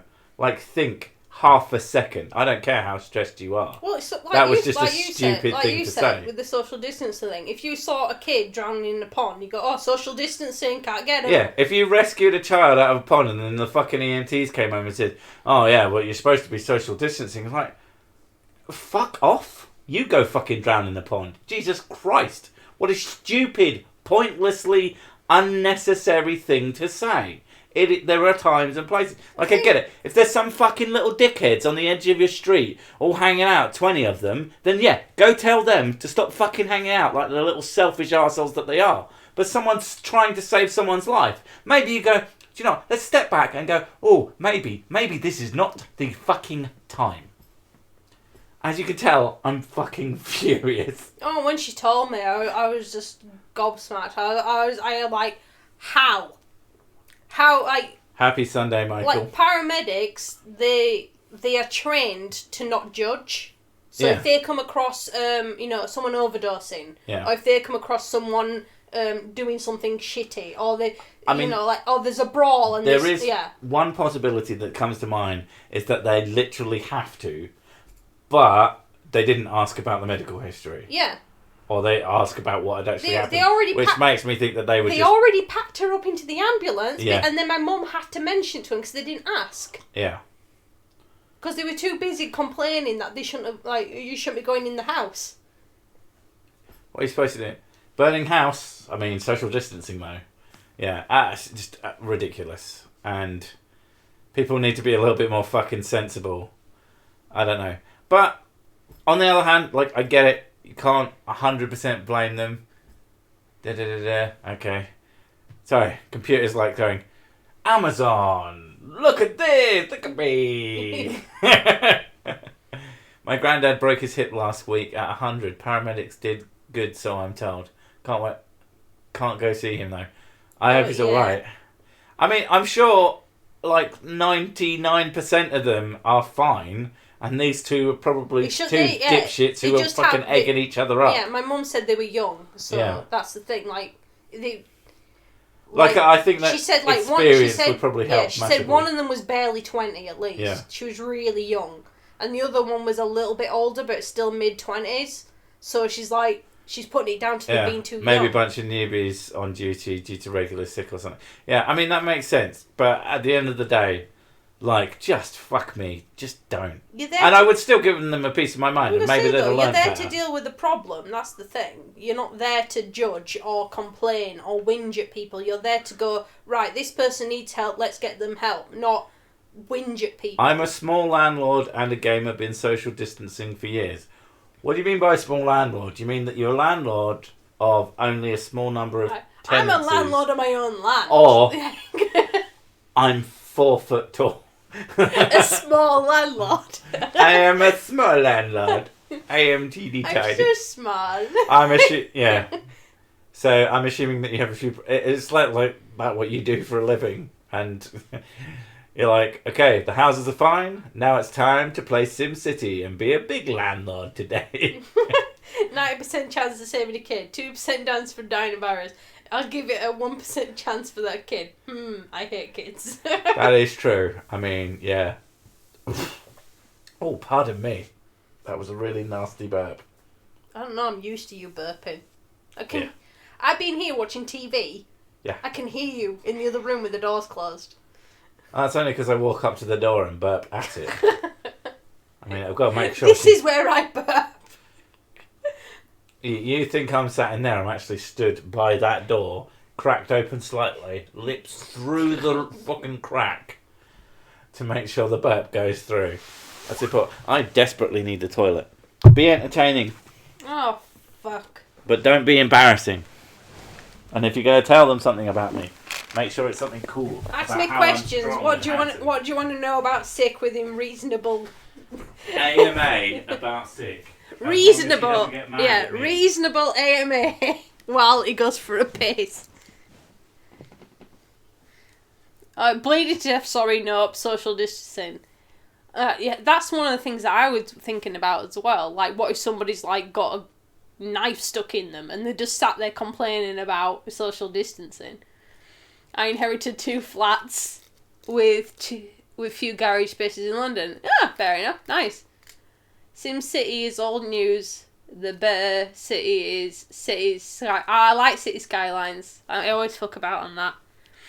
Usually I like making as many bus routes as possible. Just to see how many buses I can have on the roads. Yeah, I'm sad like that. How many double chins does Sick? I don't know. He has a beard, so he covers them up. Why are them always carroty bits in Sick? Those are the lining of your stomach. What is the diameter of his helmet? like 3 inches? Which helmet? I don't know. I just go with the obvious one. A 6 shaved so that he can wear the mask safely. No, he doesn't wear. He wears like a balaclava rather than one of the surgical masks. Does Sick headbang? He used to. Yes, I still do. I do it in private now, though. You still do it? Yes. Yes, I still headbang. Is it just to see you can still do it? Yes, mostly. To make sure that I'm still capable of doing a good headbang. Does Sick have more chins than a Chinese football? No. It's only like 7. I don't know, I haven't seen your chin in so long.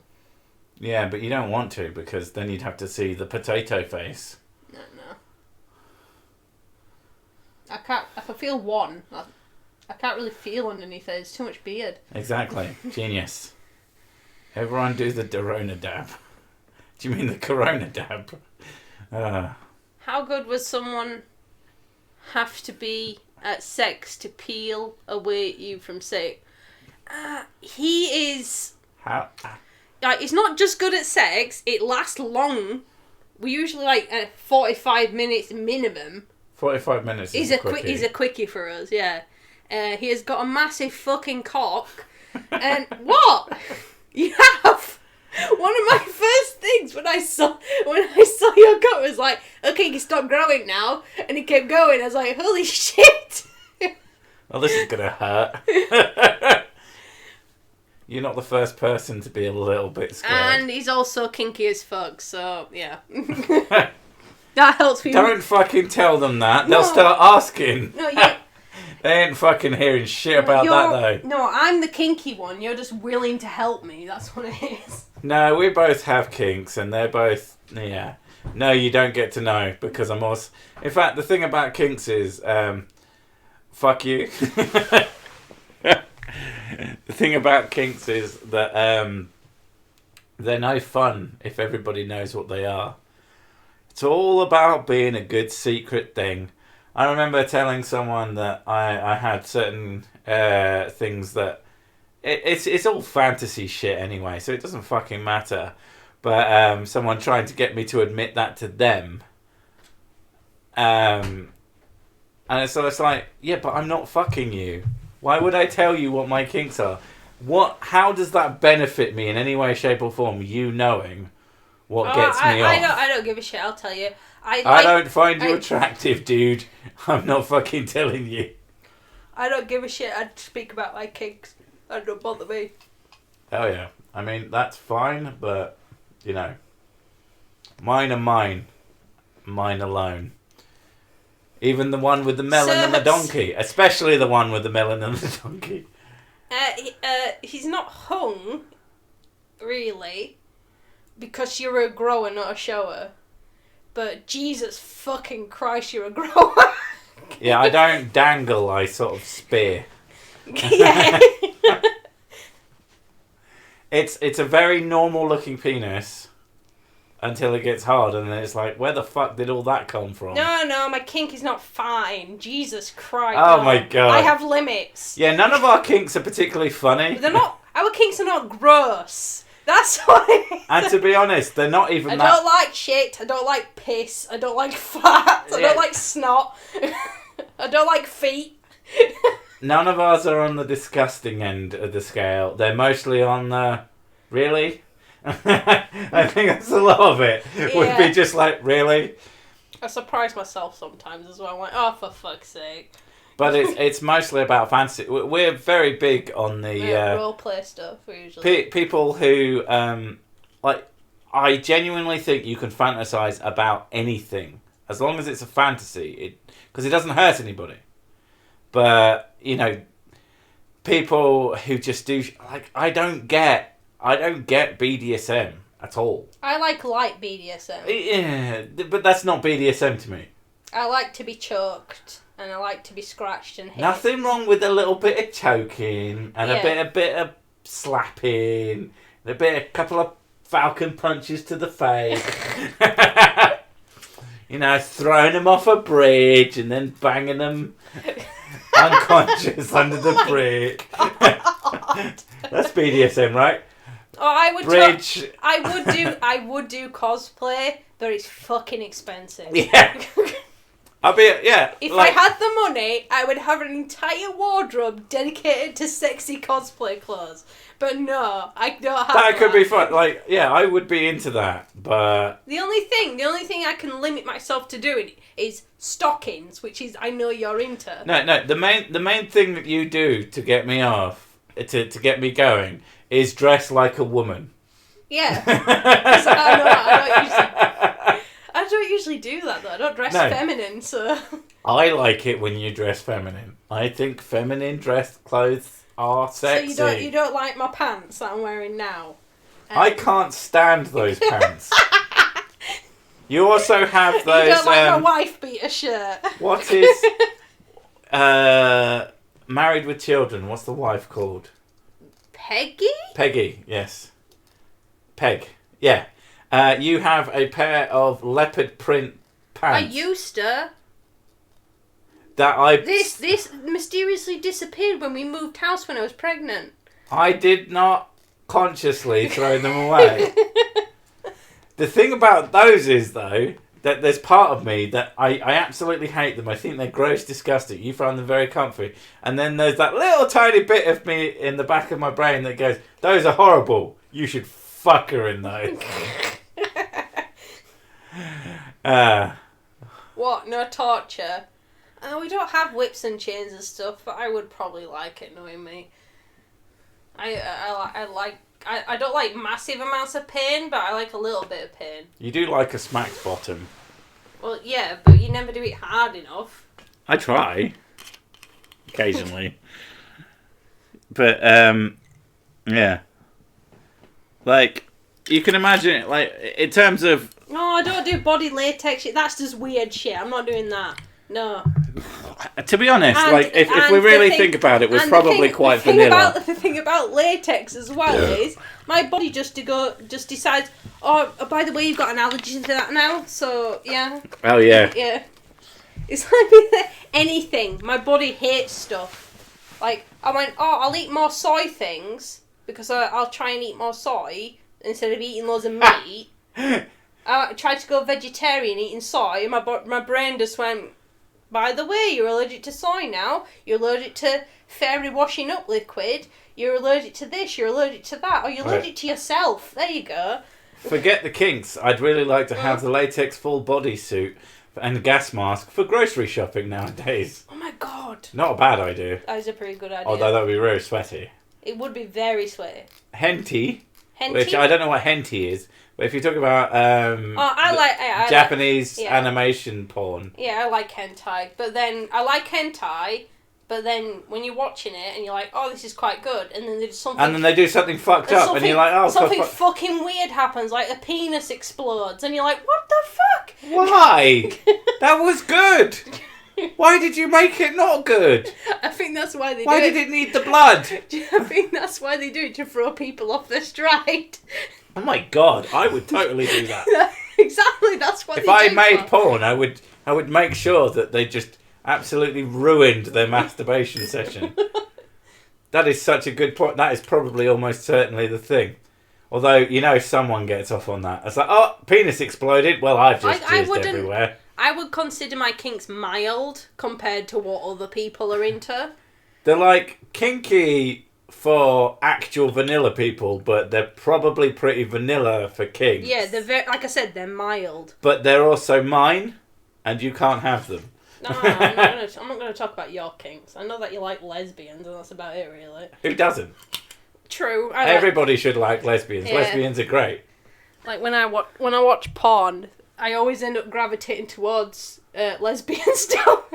I think it's because I don't get it, so that's why. You don't get enough. I don't get lesbians. Not like I don't get that they're an elusive concept. You don't. It's not that you don't understand. I physically lesbians. What? I am not allowed to have lesbians. Lesbian, so. Nani?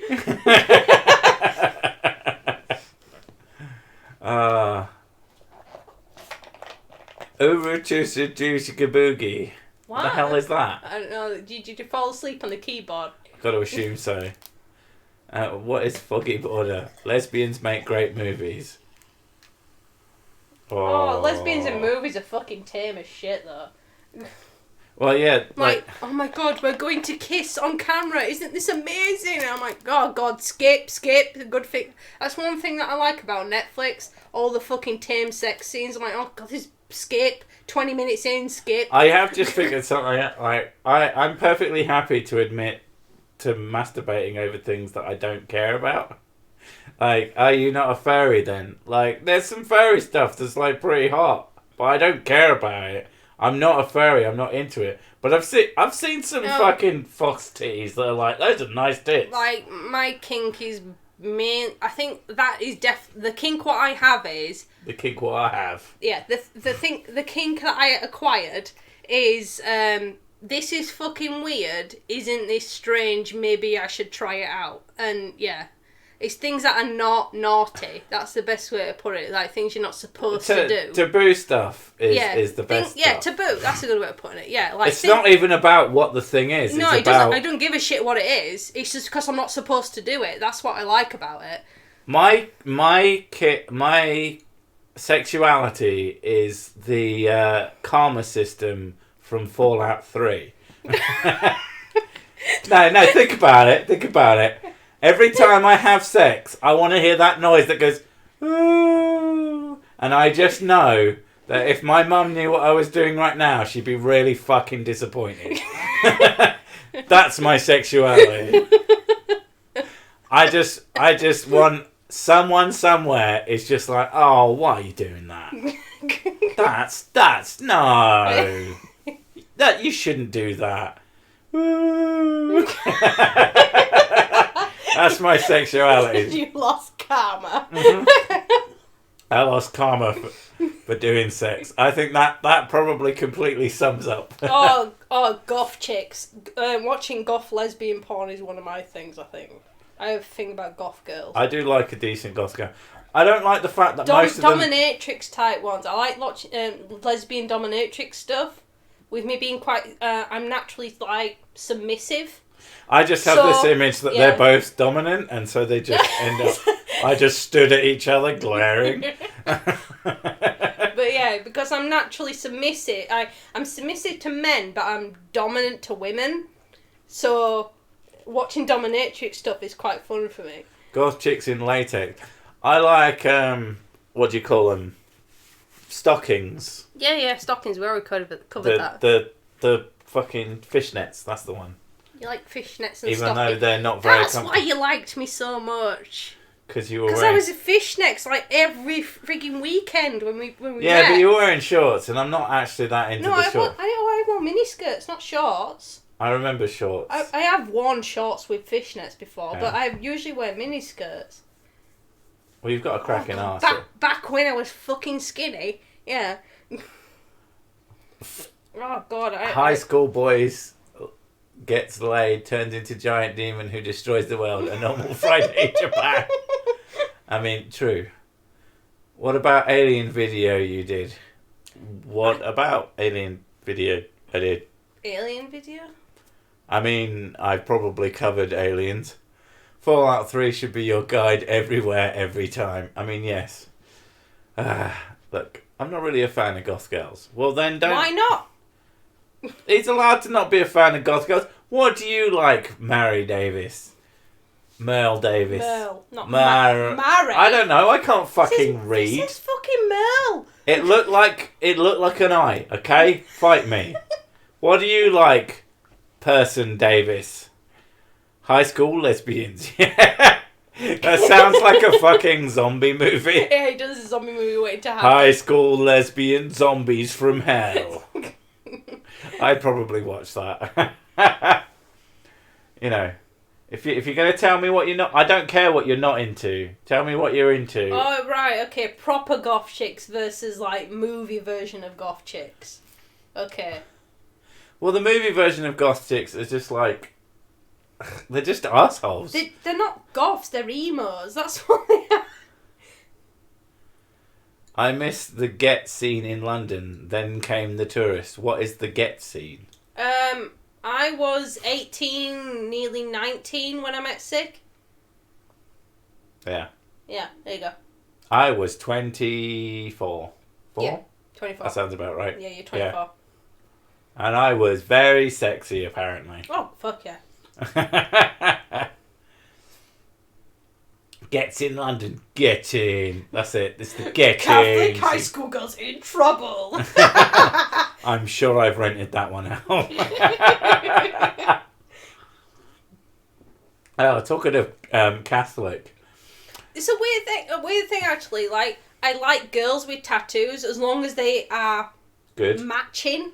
Good tattoos. I don't like just, oh, here's a rose and here's a frog and here's a woman doing a star jump, and you're like, what the fuck is that supposed? Like, I like uniform ones.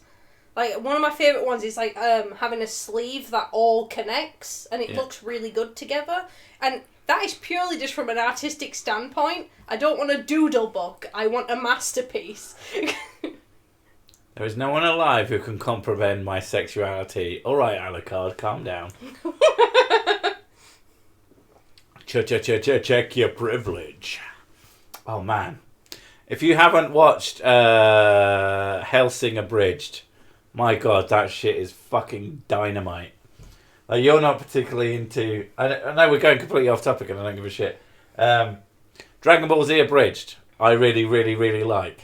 But me and Mrs. Sick watched most of Van Helsing Abridged together. Done by the same people. And you really like that, comparatively speaking. Great, so funny. You haven't watched the ending of it as well, I don't think. I don't think so. It's really good. Like, I don't want to... No, I don't want to say any spoilers, but it's just good. Like, watch the whole thing from start to finish. I'm not a fan of tattoos on women. They're like burns from a distance. Oh my God. But on men, they look like...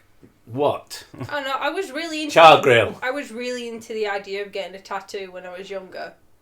But I was very particular. I think maybe it's been an artist that did it. But I was very particular about what I wanted. I was like, it needs to look perfect. It needs to be like this in order to be the right one to go permanently on your skin. And then I got to the time when I should be getting tattoos, about 18, 19. I was like, I can't find the perfect one. I'm not going to get one. And I never got one. And then my sister, on the other hand, got fucking riddled with them. They're all weird and different and no match. Mel has returned. Honestly, yeah, well, I need something really wild for porn. Because when I was young, I saw some stuff. And now I'm ruined for porn. I mean... I love the idea just on porn website. Too tame. They press it like level up level. Not enough knives. Where is the cactus? Cactus dildo. Oh, go home. Cactus dildo, go home. Someone out there is going to be like, yeah, that's my fetish. What? I can't find something I want to be scared for the life. Scarred for life with. Yeah, that's basically my take on it. I got to the point I was like, oh, I could get my kids' names. That'd be a good idea. I'll have my kids' names. I'll definitely want them. And then I had kids. I'm like, I don't want the names on me. Why would I want that? And you chose your kids' names. Those names are shit. Why would I want that? That's stupid. I know who they are. What you telling me the other day about a woman who has her own name on her 17 times? She went to the same tattooist. This is the thing. She went to the same tattooist and she loved her name so much that she got it tattooed. She got Linda tattooed on her body over 10 times in different fonts. Linda's such an old person name as well. I know. That's why it makes such a good story. It's just Linda. She liked her name so much she got it tattooed over 10 times in different fonts. That's fucking hysterical. That's just one of the funniest things I've ever fucking heard. Hi, Ricardo. You should get your name tattooed on yourself 10 times. Go do that now. Don't do that. Yeah, tattoos should be connected, yeah. I think it's mainly because it's an artistic thing, but I like tattoos. Like, when I look at a person, they're covered in tattoos. Some of their tattoos look beautiful. They look absolutely amazing. But then they'll have, like, a shitty little like tractor underneath this gorgeous rose kind of motif. I'm like, why? Why have you done that? It looks fucking stupid. Make everything roses. It looks so much better. I think it's just a designer in me. On tattoos, I told my ex-wife, you can't ever decide on shoes or dresses or cars. How are you going to decide on that? That's how I feel about it, personally. Lady Sick, have you seen Sploosh and Skin, where Sploosh you fill a paddling pool with custard, and Skin it's basically all over a black face, so Sick could be BB seed. Was that English? That started off like it made sense-ish, and then it just went fucking downhill from there. Is that supposed to be a porn? Because I don't know the names of porns. Why would I do that? Who the fuck knows the names of porns nowadays? Hot Asian chick gets banged by big black cock. Yeah, the only 12. The only porn name I know is 2 Girls 1 Cup, and that's it. And that's gross. Yeah. It worries me when people have their own names tattooed on them in case they get so drunk they forget it.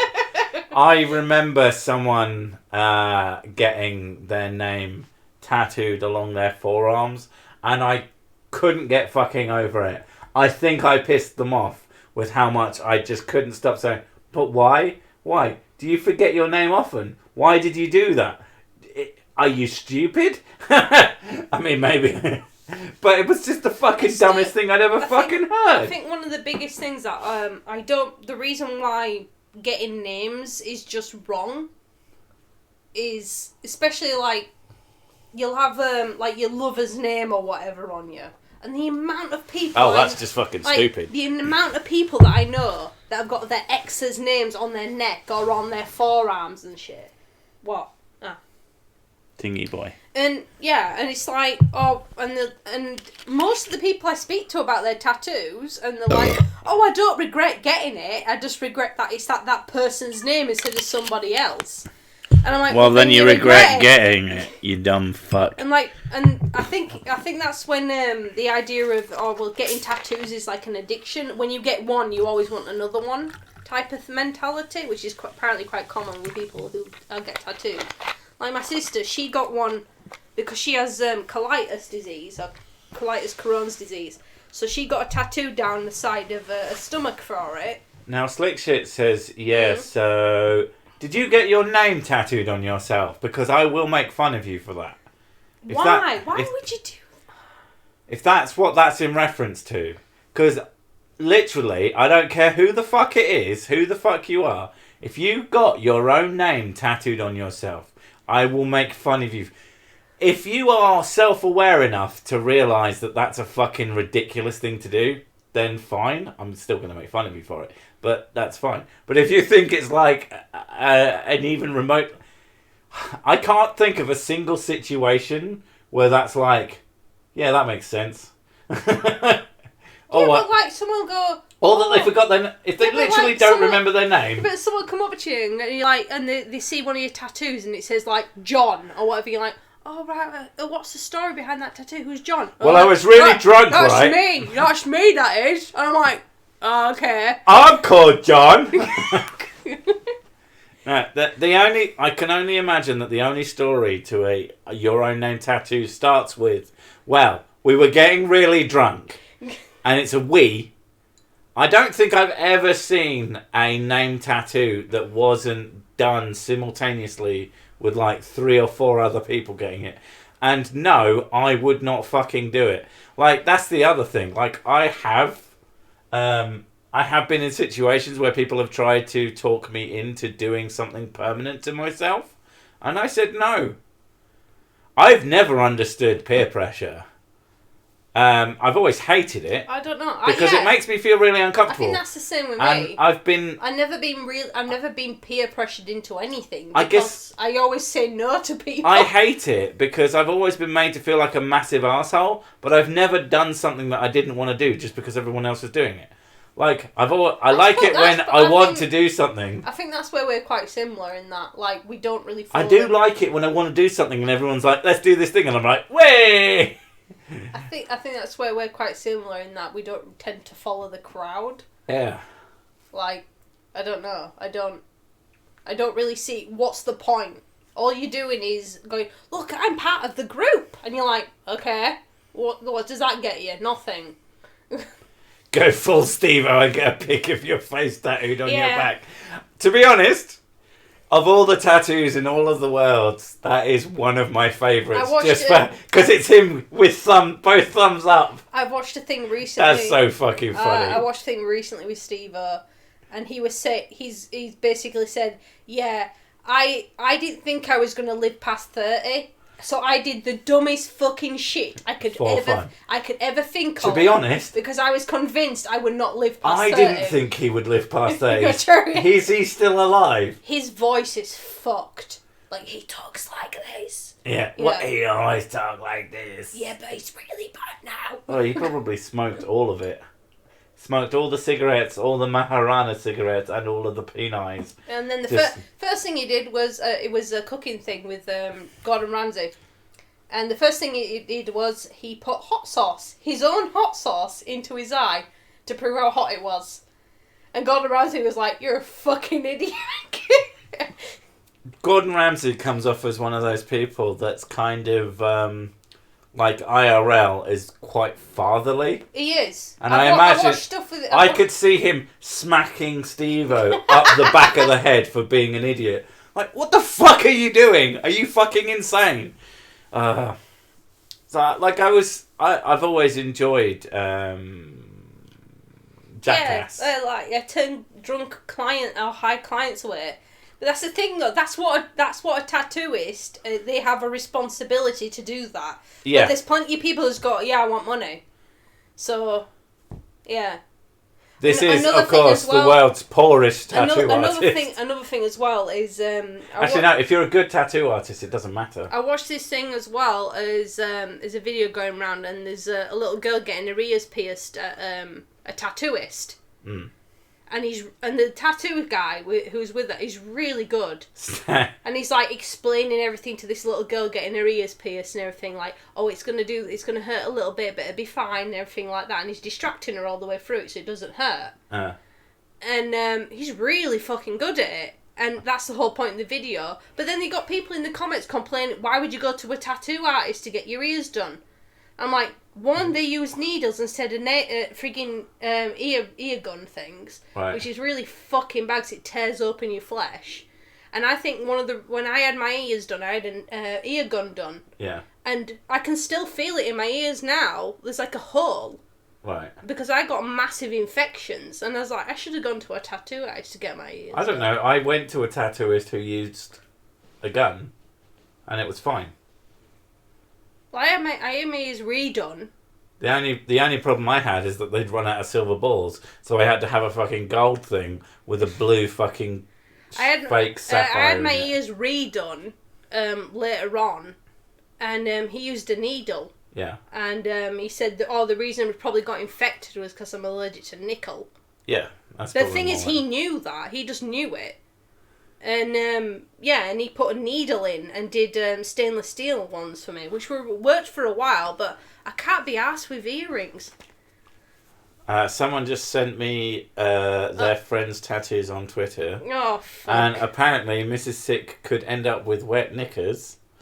And I'll just say... Is he really good at it or something? Apparently. Are you wearing knickers? I'm wearing a sanitary towel. Does that count? Hot. What? So... That's quite nice. Yeah. Wow, that's really nicely done.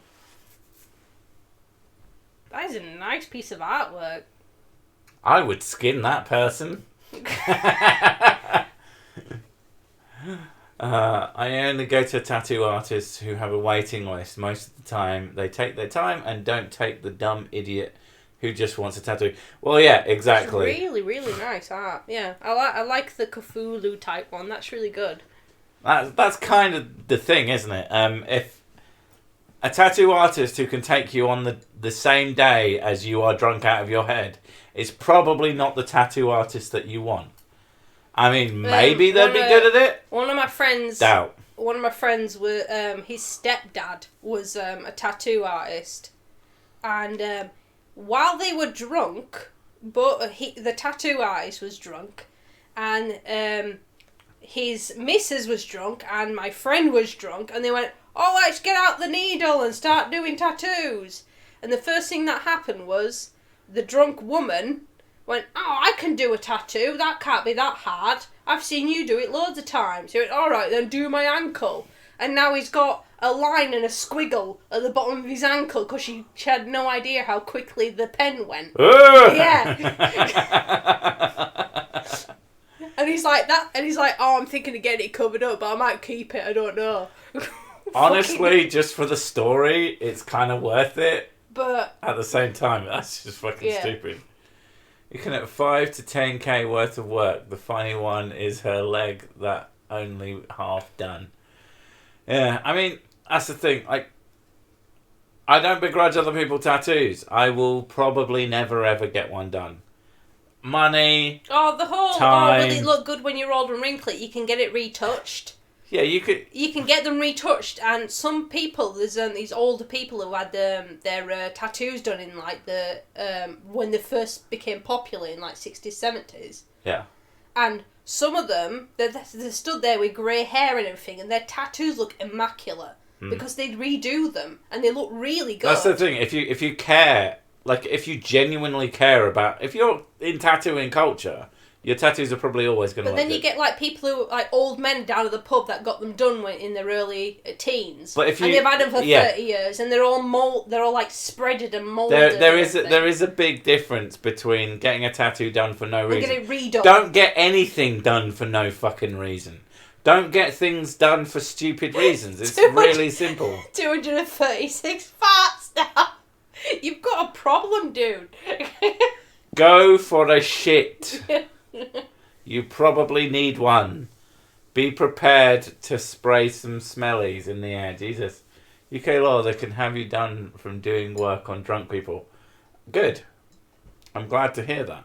I'm glad, but a lot of people... But I still have heard of a lot of people getting them done drunk. Yeah, a lot of people get them done drunk. Probably in people's homes. Like, oh, you're a tattoo artist, do one of me.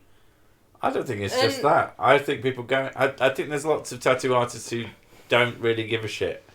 Yes, of course he's. Although they're not really tattoo artists, they're people who can do tattoos. Like my sister, her tattoos that she got done were all from the same place, purely for the fact that we knew them, and we've grown we grew up around them, and we used to go into the shop frequently when we were kids. Yeah.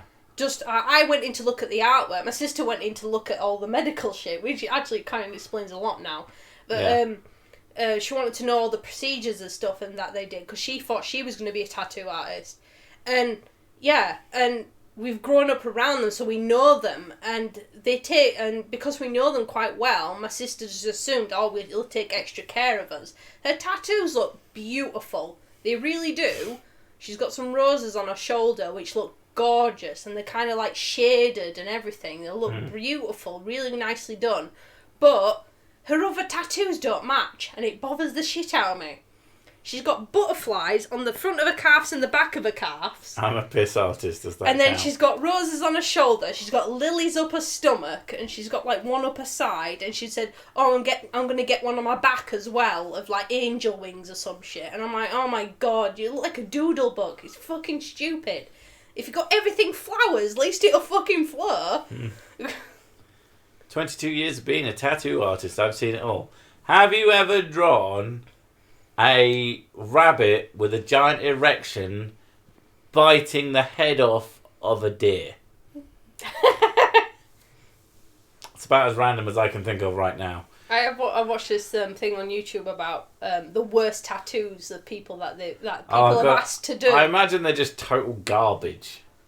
Yeah. Don't touch my garbage. And there's also like tattoo artists reviewing really bad tattoos, and some of them are horrendous. Like, I got a piece done because my daughter died, and I wanted a portrait of her on my thigh. Oh no! And oh my god, those are always the worst. Like an attempt at a photo as a tattoo. There's some people who can do that, and there's lots of people who cannot. Well, like they wanted to get a tattoo to remember their dad who died, and they invited a friend over who said, "Oh, I do tattoos. I can do the design for you." And she brought a portfolio around and everything and showed her all the pictures. And they look like a 7-year-old drawn them. They're like stick figures and like hair standing on end figure. And she's like, "I'm a serious artist." And I was like, "Oh my god."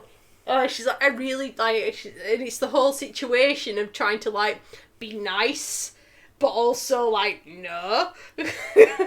Yeah, I think that's the other major issue I have with me personally getting tattoos, is that I think I'm shit, so why the fuck should I expect anybody else to do any better than I would? Just, no thanks. Nothing permanent, no thanks. Another thing is as well is when people go get tattoos and they complain about how expensive they are.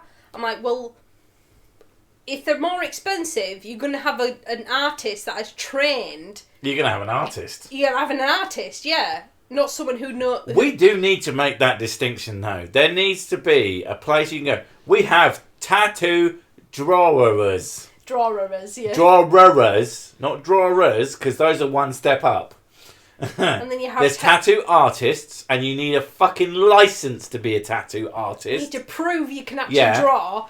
And then you can go to someone who's called a tattoo drawer, and you get what you fucking expect from a tattoo drawer, and they are allowed to do it on you while you're pissed. Yeah, they can do infinity symbols. They can do the semicolon. You will get a sick ass infinity symbol. Kind of. It will be. There'll be a bit of it that goes off. One of my mates, he got a tattoo done. It'll have hairs on it. Will the infinity symbol? He got a tattoo done at this shady fucking place, and I know for a fact the tattoo people there would always fucking high. And they did a semicolon on him because he's got bipolar, so he got a semicolon done, and he got infected, and it was all blotchy for like 3 or 4 weeks, and then when the tattoo actually finally settled down, there were like little specks missing from it, and the circle for the semicolon was misshapen, and it kind of looked like a flower, and then he went back, and he had like this tree done on his arm, for like one of the from the bipolar groups that he was in on, and it was all about growing as a group type shit. So he got a tree done on his arm, and he was so excited to show everybody this tree that had been done on his arm, and it looked fucking wank. It was like this is a tree that I've seen my children draw when they were about 5, and I was like, I can't believe they thought, well, that's done, that'll do, that's a nice tree. But the thing is, like, my friend has autism as well, and he's also he's a people pleaser. So he will convince himself that something is good quality, even though it isn't. And I mentioned about it not being good quality, and he got really fucking salty with me for doing that. And I was like, oh, I'm trying to be nice and encourage you to get it redone because this is shit. But never mind. Apparently, some people can't be convinced. No. Whoa. I need a wee now.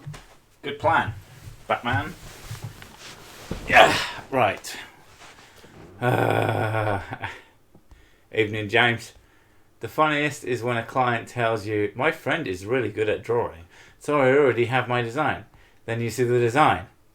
Let me just redraw this for you. Yeah. Oh, yeah. Hashtag delusional artist has some hilarious designs. Absolutely. And that's the other thing. I mean, having a drawing, someone who thinks that their drawing on a piece of paper is really fantastic is fine. There's no problem with that. That's just like, yeah, moving on. But having the same drawing put onto a human being, and not only is it drawn by someone who can't draw on paper, but it's then drawn on someone with a thing that goes yeah, that's just a fucking recipe of disaster. It was his tattoo poplar. Fuck's sake! No. What? It was supposed to be. Oh, the tree, right? It looked like a poplar, but it was supposed to be an oak tree. Yeah. You were saying about getting something done because of peer pressure. It's like never do any. I mean. I know, like, maybe I'm not one to talk. That's one of the things with us now. Like, all our friends have tattoos. Yeah, I mean, we don't have a lot of friends. Apart from the Germans. Well, one of the Germans has a tattoo, but I don't know about the other one. But, yeah. All of our friends have tattoos, so when we go around, they look normal. Because they have tattoos all down their arms. And we're sat there bare-skinned. And we're like... It's not like it's something that matters in general. It doesn't matter in general, but it's strange how, like, it's gone from a different generation. Like, that was normal to not have it, and now, having tattoos makes you a thug. And now it's like, you look weird without tattoos now. What makes us weird is that we don't have a reason for not having tattoos, other than, it's not because of a religious thing, and it's not because we don't like them. It's just because we never found one that we like, so... I like, these, you can get these temporary tattoos. Yeah. I think they are a fantastic idea. For everyone. Well, they get them and they look real. They look real on your skin. Well, I am of the opinion... I think they last for about, a month, 3 months or something. But the point is, you live with the design that you've chosen. And then go see your mates, who will then take the piss out of you for the stupid shit you got drawn on you, and then it goes away. But and then you go, fuck, that was a good idea. My point is, you have a design on you think you might like, and you live with it for a bit, and then decide if you want that for the rest of your life. Yeah, instead of immediately getting something permanent that you might hate in 2 months. Because the amount of people I've spoken to, I'm like, oh, that's an interesting tattoo, and they go, oh, I don't like that one. And I'm like, but it's on your skin. And it's like... Yeah, and I understand that you can get your tattoos removed now with really fucking painful laser surgery. There's lots of ways of getting tattoos removed, and none of them are cheap. Yeah, it's more expensive to get it removed. It's always more expensive, and I do find it funny that people who will get a tattoo and then bitch that it costs more to get it removed. Yeah, no shit, Sherlock. Like, what were you expecting? If tattoos were something that you could get removed very easily... then I would have much less of a problem. I might even have one if they were fucking... if it cost less to remove them. I don't care if people have tattoos and all. That's their business. But at the same time, it's like my artist brain is tingling. And it's like, that doesn't go well together. Oh. And it's all because this is a design thing. Now, if you're going for a design of looking mismatched, good job. You did a fantastic job with that.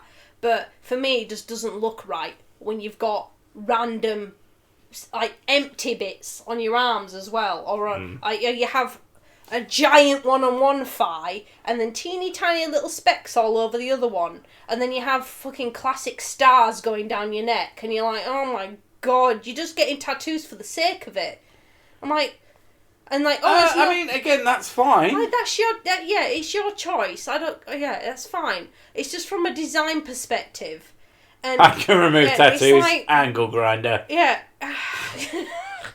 But ultimately, if you're happy with your tattoos... Yeah, if you're happy with them... then none of this should bother you. If you're happy with them, fine. If you find that any of this bothers you, maybe you fucked up. My point is, I've spoken to people and I've said, oh, that's a nice tattoo. And they go, I don't like that one. Or I got it when I was drunk. I don't even remember getting it. Ha, ha, ha, look at me. And I'm like...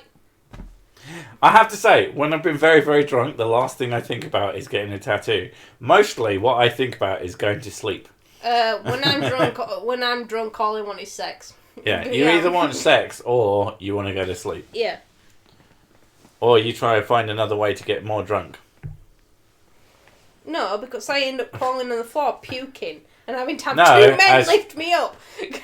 That's true. Sand blasting. Oh my god! That's a heck of a way to do a tattoo removal. Cheese grater, that is also the classic. Yeah. Ultimately, tattoos are fine. If you're happy with every single one you've got, that's fine. If you're not so happy with some, but you're willing to go, yeah, that was a stupid thing to do, I don't really care.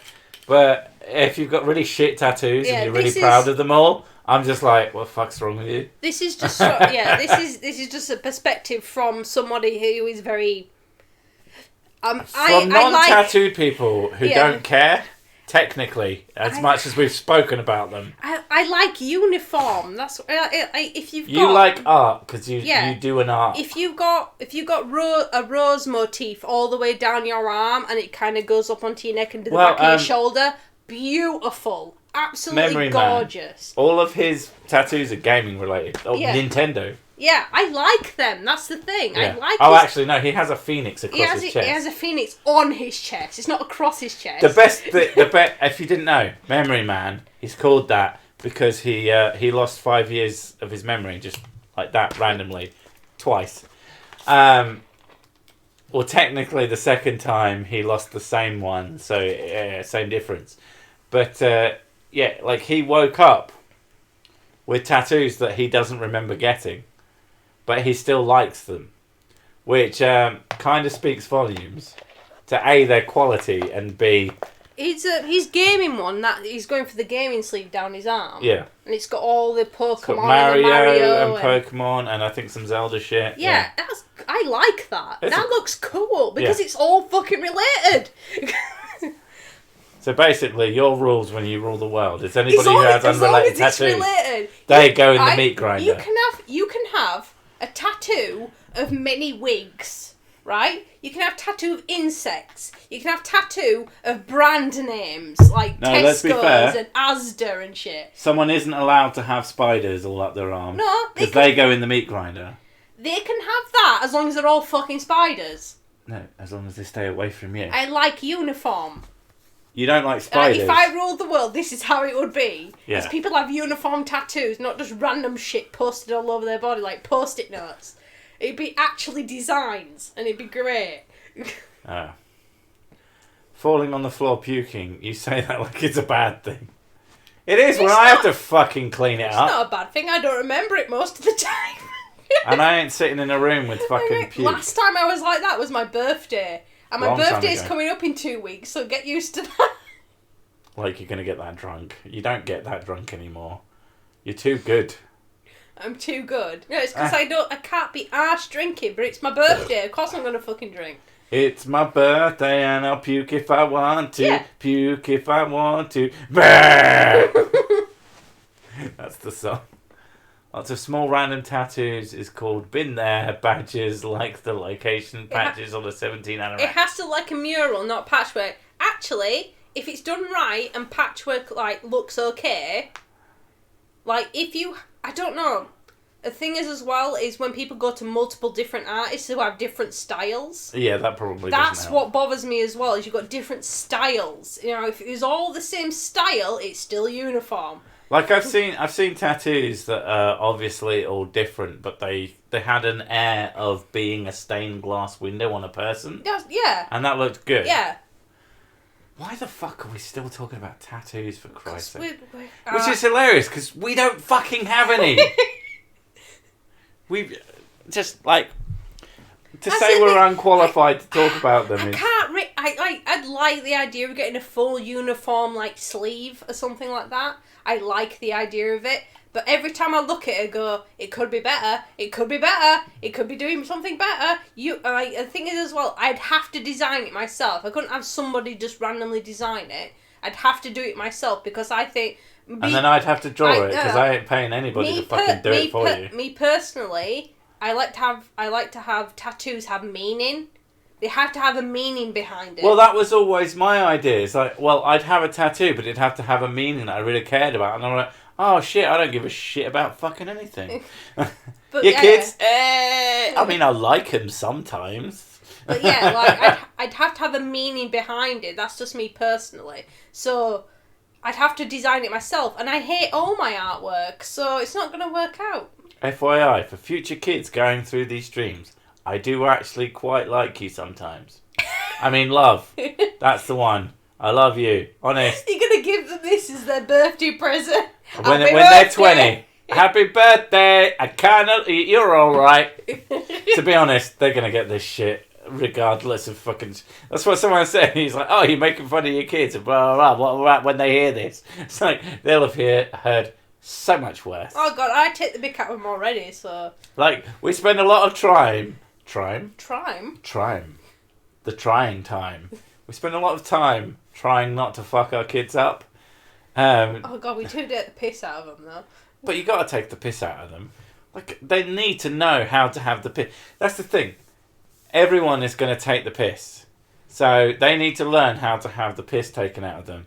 But on the same, like thinking about how my parents did it in a really bad way. Because my parents were just fucking awful. Just mean and nasty. And then when I got upset, instead of like explaining, blah, blah, blah, blah, everyone makes fun, they're just like, stop being a little pussy bitch and blah, blah, blah. And I'm like, oh, right. So just, you're assholes. Whereas like, we'll make fun. I said, no, we're only joking and it's fine and and you can make fun of me and I can make fun of you and everyone's like, it's different. With my family, don't be an asshole to your kids. With my family, it was more of a case of, oh, let's take the piss out of you today, and it's like, and then everybody, the entire family, was there laughing at me. Yeah. And it's like, aha, you don't get the joke. And when I got fucked off about it because everyone's taking the piss then out you of were me, the asshole. and then like, oh, don't do that. Why are you doing that? You're being an asshole. And then you get punished for it. Yeah, and then I got in trouble. I usually got grounded for it. Yeah. Like, yeah. Very fucking... And now they wonder why I don't like talking to them. I wonder why this person that I tortured through their entire life doesn't want to talk to me anymore. It's 'cause you are. I can't. Fuck off. Prick. Yeah, just trying our best. I'm sure... At the end of the day, the main thing that I'm trying to focus on is... I'm kind of surprised the fundamentalists don't say tattoos cause autism. But in terms of screwing up the kids, like, okay, I'm probably going to do something that messes the kids up. It can't be helped. Oh, yeah. But I want to mess them up. We're both broken people. It's going to happen. I want to mess them up just enough that they're funny. that they grow up and they've got a good sense of humour to deal with the stupid shit I did as a parent that I didn't mean to do, but you know, fucking shit happens. My thing with the kids is I want them to be able to trust me. Because, like, with my mum and my dad, I never turned to them with any even tiny little problems that meant nothing. Yeah. I never turned to them about anything at all. And I felt so alone because I was like, I cannot turn to these people. They do not understand me. Mm. And that's one of the reasons I try and embrace the weirdness of my kids. Yeah. Because, like, the reason I felt Our so... kids are super weird. Yeah, it's the reason I felt so excluded was because every time I did something weird, I got told off for it.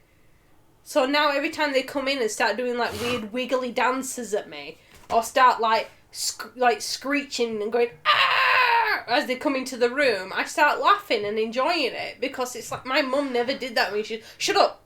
I mean, occasionally they'll come in and they'll just talk about a thing that is just like, I either don't get what the fuck they're talking about, or that they're just, it's a bit asinine. But they're very passionate about it. But they enjoy it so much, and I like, yeah, of course, yeah, awesome, fucking. If I don't get it, then I just try and be enthusiastic. If it's annoying, I try not to be annoyed, because they can be annoying. Kids can be annoying. It's what they do. It's okay to acknowledge that your kids are a bit annoying sometimes, but it's best to try and make sure they don't realise, unless they're doing, like, sometimes they will come in and they will do something that is fucking annoying. Like, they'll come in and make a loud noise at you. Well, yeah, and that's usually when they're not fucking giving you anything. That's usually when you're recording, though. Not that. Not even that. Just, you know, when they're just... They'll make a loud noise at you. And it's like, you're not getting anything out of that. I know you're I think they're being annoying. And they're doing it to be annoying, yeah. Yeah, I think they're pushing their boundaries. And, you know, it's a bit annoying, baby. And you're like... and usually they're like, yeah. Yeah, that is annoying, isn't it? Dad. Like, I love that the confidence that they have. Yeah. It's definitely more confidence than I had at their age. Like, Yeah. I had no fucking confidence at their age at all.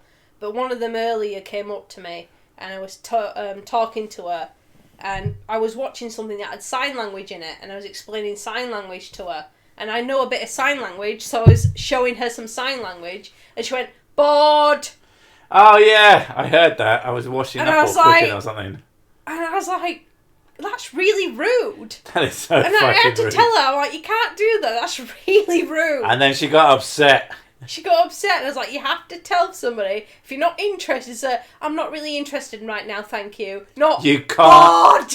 You can't just tell me that. Yeah. That's why I like the confidence that she had to say that, because when I was her age, I'd never say shit like that to my parents. I mean, to be I had fair. a lot more fear than she did. To be fair, I mean, I do occasionally use on you the thing. If you want to learn how to treat the whammons, you need to watch Spaced. Spaced. Because I learnt the phrase "skip to the end," and fucking hell, Oh, it if you've works, ever yeah. been bored out for your tits from a person, it's not just women. It is men, women, what the fuck ever. But someone who doesn't realise that they're going into completely unnecessary detail, if you say skip to the end to them, they usually will. Oh, with women, yeah. They won't. No, I've done it to dudes. I've done it to men, women, fucking hyenas. Yeah, but there's that woman, the one who wouldn't give you a blowjob. Oh, yeah. Yeah, and she was like, well, I woke up this morning and I had some toast, and Okay. I buttered the toast. Anybody, if you've watched a lot of Futurama, there is an episode where Dr. Zoidberg goes back to his home planet to try and find a mate. And then he discovers that if he acts like a human if he pretends to act like a human by being in love and being interested in the woman's day, then they find him more attractive and all that stuff. And the chick in it, who he is following, he asks her about her day, and she just tells him every single little tiny pointless detail. This woman exists, and I fuck buddied with her. Didn't date, just fuck buddied. And Jesus Christ, I'd say, how's your day been? And she'd fucking tell me. And it used to drive me completely mad. And she's the first person that I tried skip to the end on, and she fucking did. And it was amazing. It was like... Seriously. It worked because it works with me. I've done it with her. I've done it with almost everybody I've ever met. I think it's a female thing to do, to be detail orientated when you're telling a story. Whereas men go, I did this happened, the end. Women are like, well, this happened. Yeah. Women's stories go, well, this happened because she did this and she did that and she did this, but then he did this, which caused this to happen. And now I'm going to go on another fucking tangent that has nothing to do with the thing I was going to tell you about that should have taken me 17 seconds. But you've done skip to the end with me and it works. Skip, seriously, if there's anything that I want to teach anyone, anywhere, ever, is that if someone is telling you a story and you are like, I really, really, really, really, really, really, really don't want to fucking be here, is you say, skip to the end. Or just tell people. You know, occasionally Mrs. Sick will tell me stories of things that I don't want to fucking hear about. And she doesn't, it's like, I'll say, I don't want to hear it. And she'll carry on telling the story and I go, no, seriously. Because it'll be something it'll be to do with cutting up eyes or some shit. And I'm squeamish about that. And I said, I don't want to hear it. And you kept fucking talking. So I had to be quite blunt. But that's the thing. Don't be polite. Politeness only goes so far. And people don't mind. People don't want to think.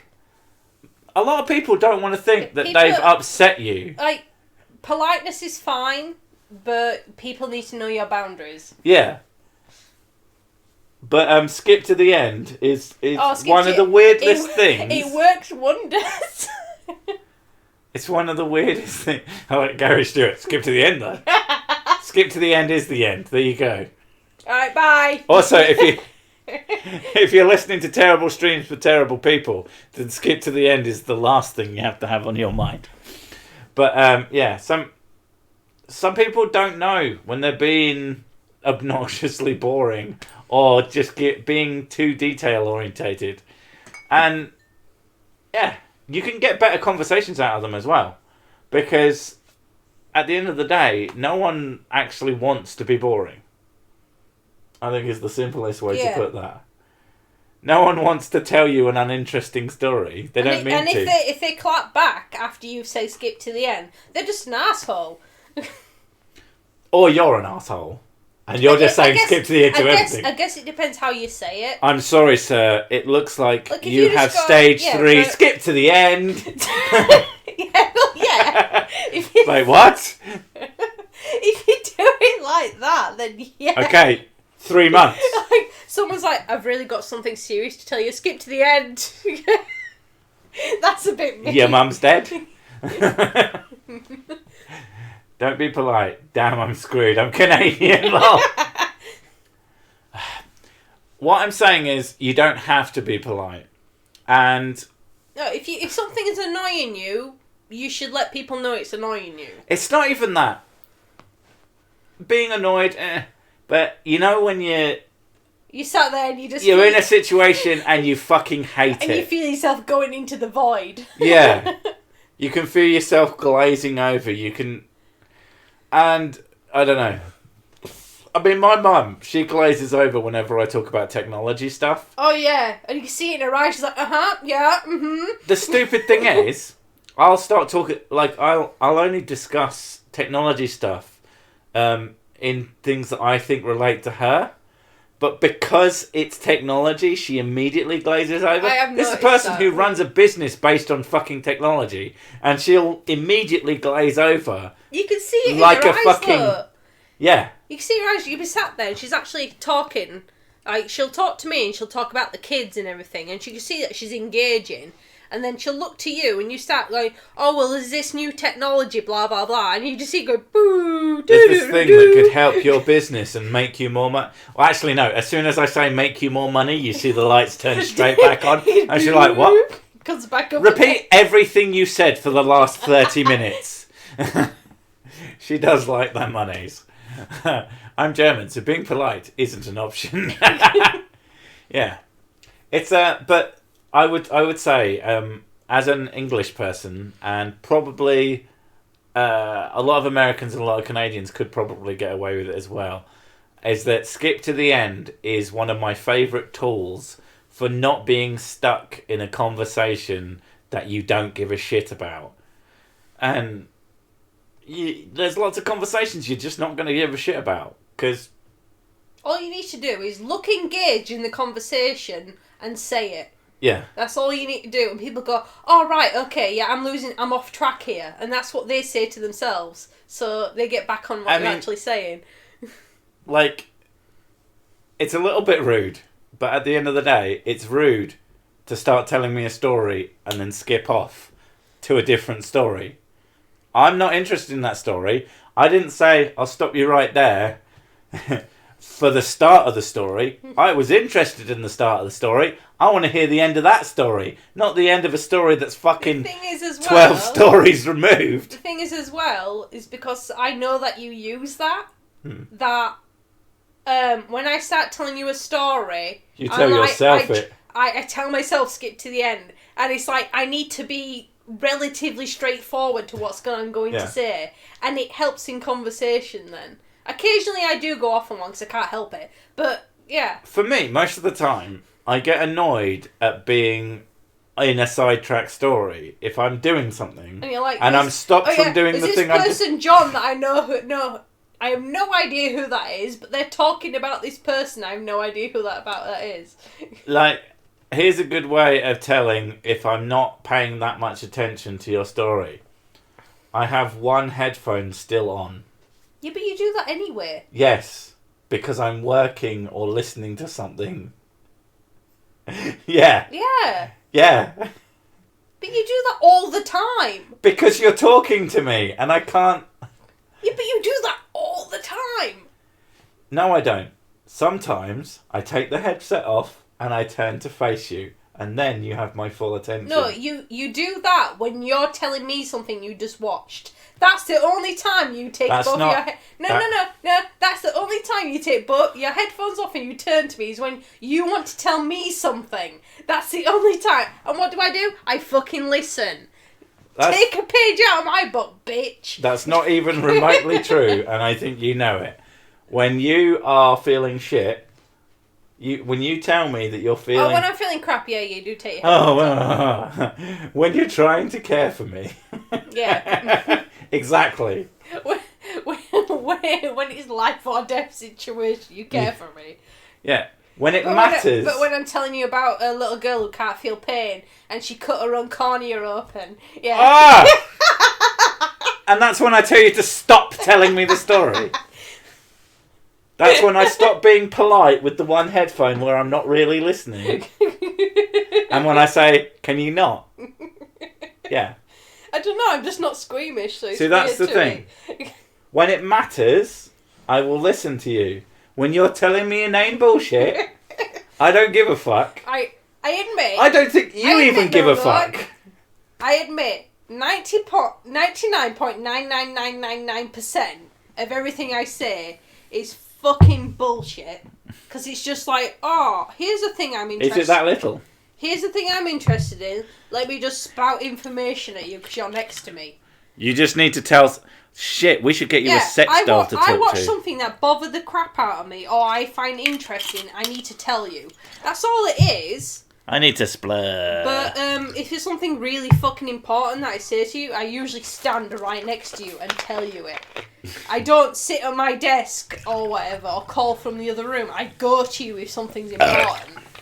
So that's the only way you can tell if I'm actually saying anything important. It's like I go in front of you. Well, to be fair, like, when you're hovering next to me is usually when I pause whatever I'm doing and I'm like, what's going on?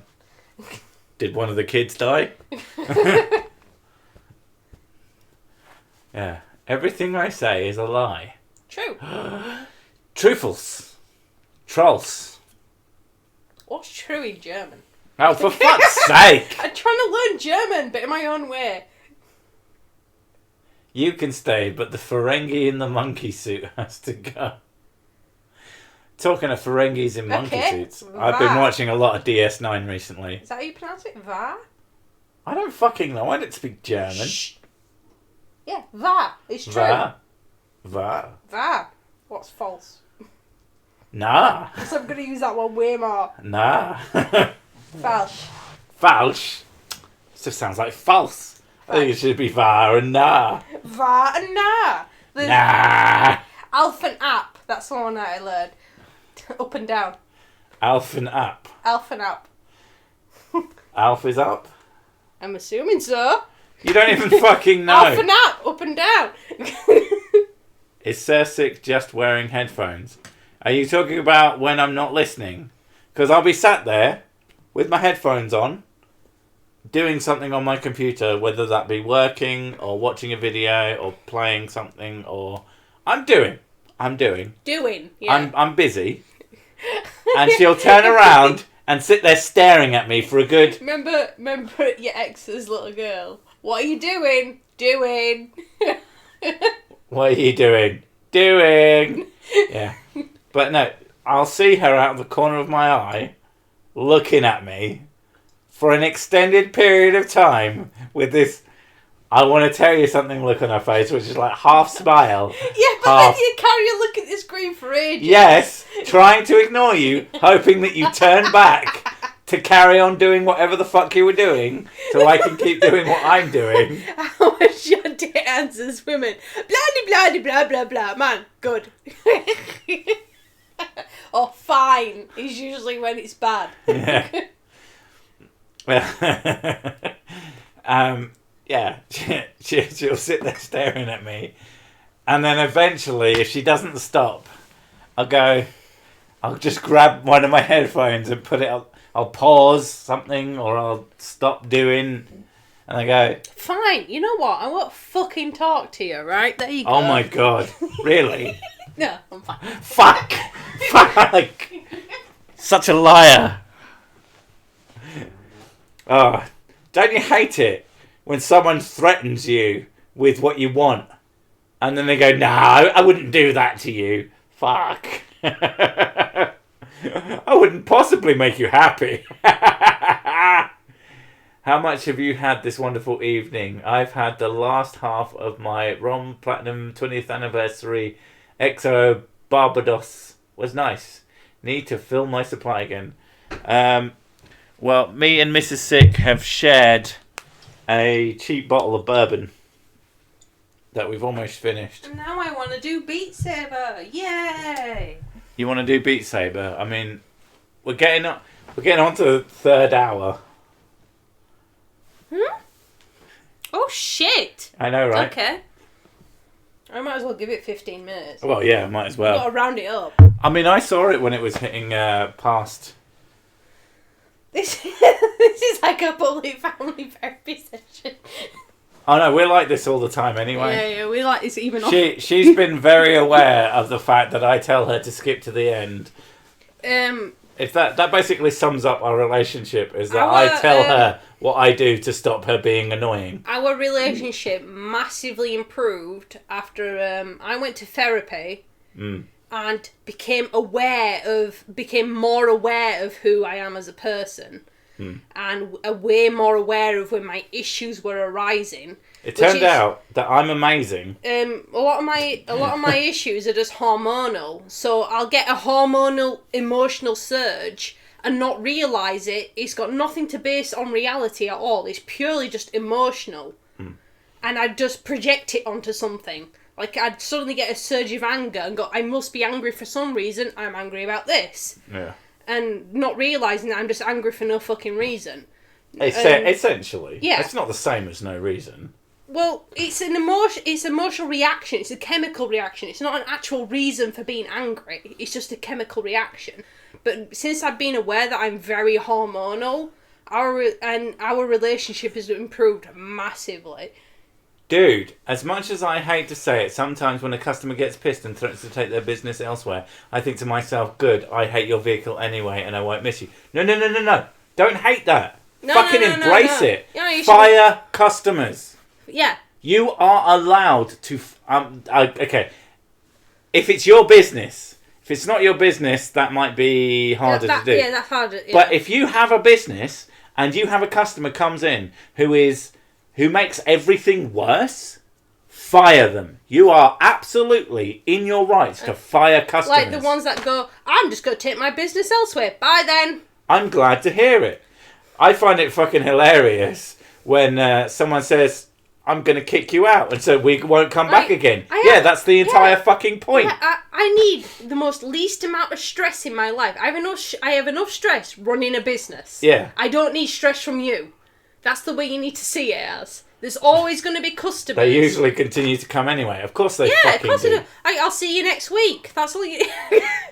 A lot of the time, if you said, good, fuck off, and they come back, they'd probably just behave. Yeah. Some people genuinely don't realise that they're being dipshits. Yeah, like I just said, hormonal. I mean, I've seen a lot of stories about people who've just had a day where they've lost their fucking mind. Like, they're just having it. Like, we've all had really shitty days. You just have a day and you wake up and you're in a really fucking bad mood. And you're being in a bad mood for the rest of the fucking day. And you're like, everything is pissing me off and I don't know why. But the thing is the realisation of that, a lot of people don't get. So they'll instantly go, you're my problem today, rather than going, I'm the problem today. There's a great story, though, about I think it was a fish and chip shop. And everyone in the town basically thought that these two fish and chip shops were in great competition with each other. One of them had a lot more custom than the other. And so when the one that had loads of customers... someone would go, you're not fucking treating me special, and I'm gonna go to the other one, and they'd just like, okay, fine, go, it's good, see you later, enjoy, and they're like, ugh, and so like, well, you're gonna lose my business, and they went, yeah, that's fine, because we own the other fucking business, you dozy fucks. It's just like, it's beautiful. They wouldn't tell them that because it's whatever, but yeah, it's like. the whole "you're gonna lose me as a customer" thing is just like, what do they expect you to do? Oh my god, I am so sorry. Let me compensate you with £1,000 and a gift ticket to go to Disney World. And it's like, no, fuck off. Like, if you don't want to be here, don't be here. I'm not forcing you to be my customer. Like, go away. There's plenty of other people I can spend my time enjoying rather than you, shithead. Like, yeah, and I the idea of you have to be good to the customer thing, I think is very old-fashioned now. Like, coming back to the fucking... hang on, I said something. I've also learned the indications that tell me to avoid certain customers in the first place because it's going to end up badly for me. All of the bad reviews of my business had the same cues. Well, a good thing to do with... if you think a customer is going to be a shit... if you are able to do the quotes, give them a high quote. Because basically, either they're not going to buy from you, or you're going to be compensated for the pain in the arse. So, a good technique for not having customers who aren't worth it is to make it worth dealing with that customer by just charging them more. Because you will learn. It's very easy to understand someone who's going to be a pain in the arse. Because they make it very clear, usually. They come in with fucking trumpets screaming about how much of a fucking pain in the arse they're going to be. Sorry, that won't let me work on your absolute shit vehicle while you won't pay me for the normal rate. Exactly. Just... You can tell them that, oh, it's going to be this much. And say, oh, this other business is going to charge me this much. Well, fucking go there. Oh, but they don't serve me anymore. No shit. You can either pay what we're going, or you can go fucking well out of town, and you can fucking find someone who will put up with your sorry ass. Or maybe you can learn to be a half-decent human being. And get normal rate. Yeah. Of course, you'll be driving out of town because we won't fucking serve you because we'll recognise you. We got pictures of you in the office. Another thing as well is when customers start making bad reviews on like Yelp and shit. That shit is just... the best thing you can do is just respond with them really nicely about how, and like, oh, well, we did this, and you did this, and we did this, and you did this. Yeah, and that's the best way to try and like keep basically neutralise. In that situation, you cordially explain the reality of the situation and say, "We hope we can help you next time," or something like that. It's the people that insist that you be the one who works on your vehicle, even if you try to overquote it or say that that's it why works. I charge them more. That's why I charge them more when they come crawling back. Oh, definitely. Yeah, I like. This is like, it's basically payment for stress. Like, I have to deal with you. I have to charge you more for this shit. Yeah, absolutely. Anybody who throws their business in your face. A cut ruse. I may have knives and axes for a few customers complain. Would you abuse a bloke that's surrounded by lots of weapons? That's what Lewis Rossman, I like Lewis Rossman, he makes good videos, starts off doing, charging more and more, and he readily tells people to go to other companies. Yeah, I mean, he's an odd, like when you really get to know him, like he's kind of an odd dude, but I get him. Like, he understands how this shit works. And it's like he's done a lot of videos on the Rona shit, and it's just like, yeah. Oh, look, like, definitely, you're going to want long-term clients over short-term clients. Of course you are. If you do good work, and you know you do good work, then you don't need the customers who don't care about it.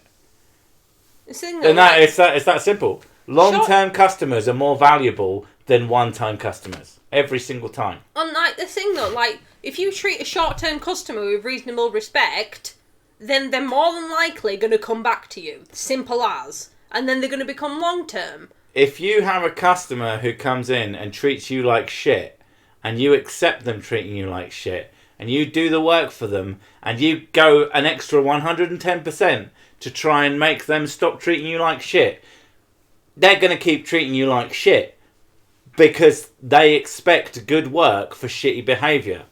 If you tell them, I'm not interested in your business. Yeah.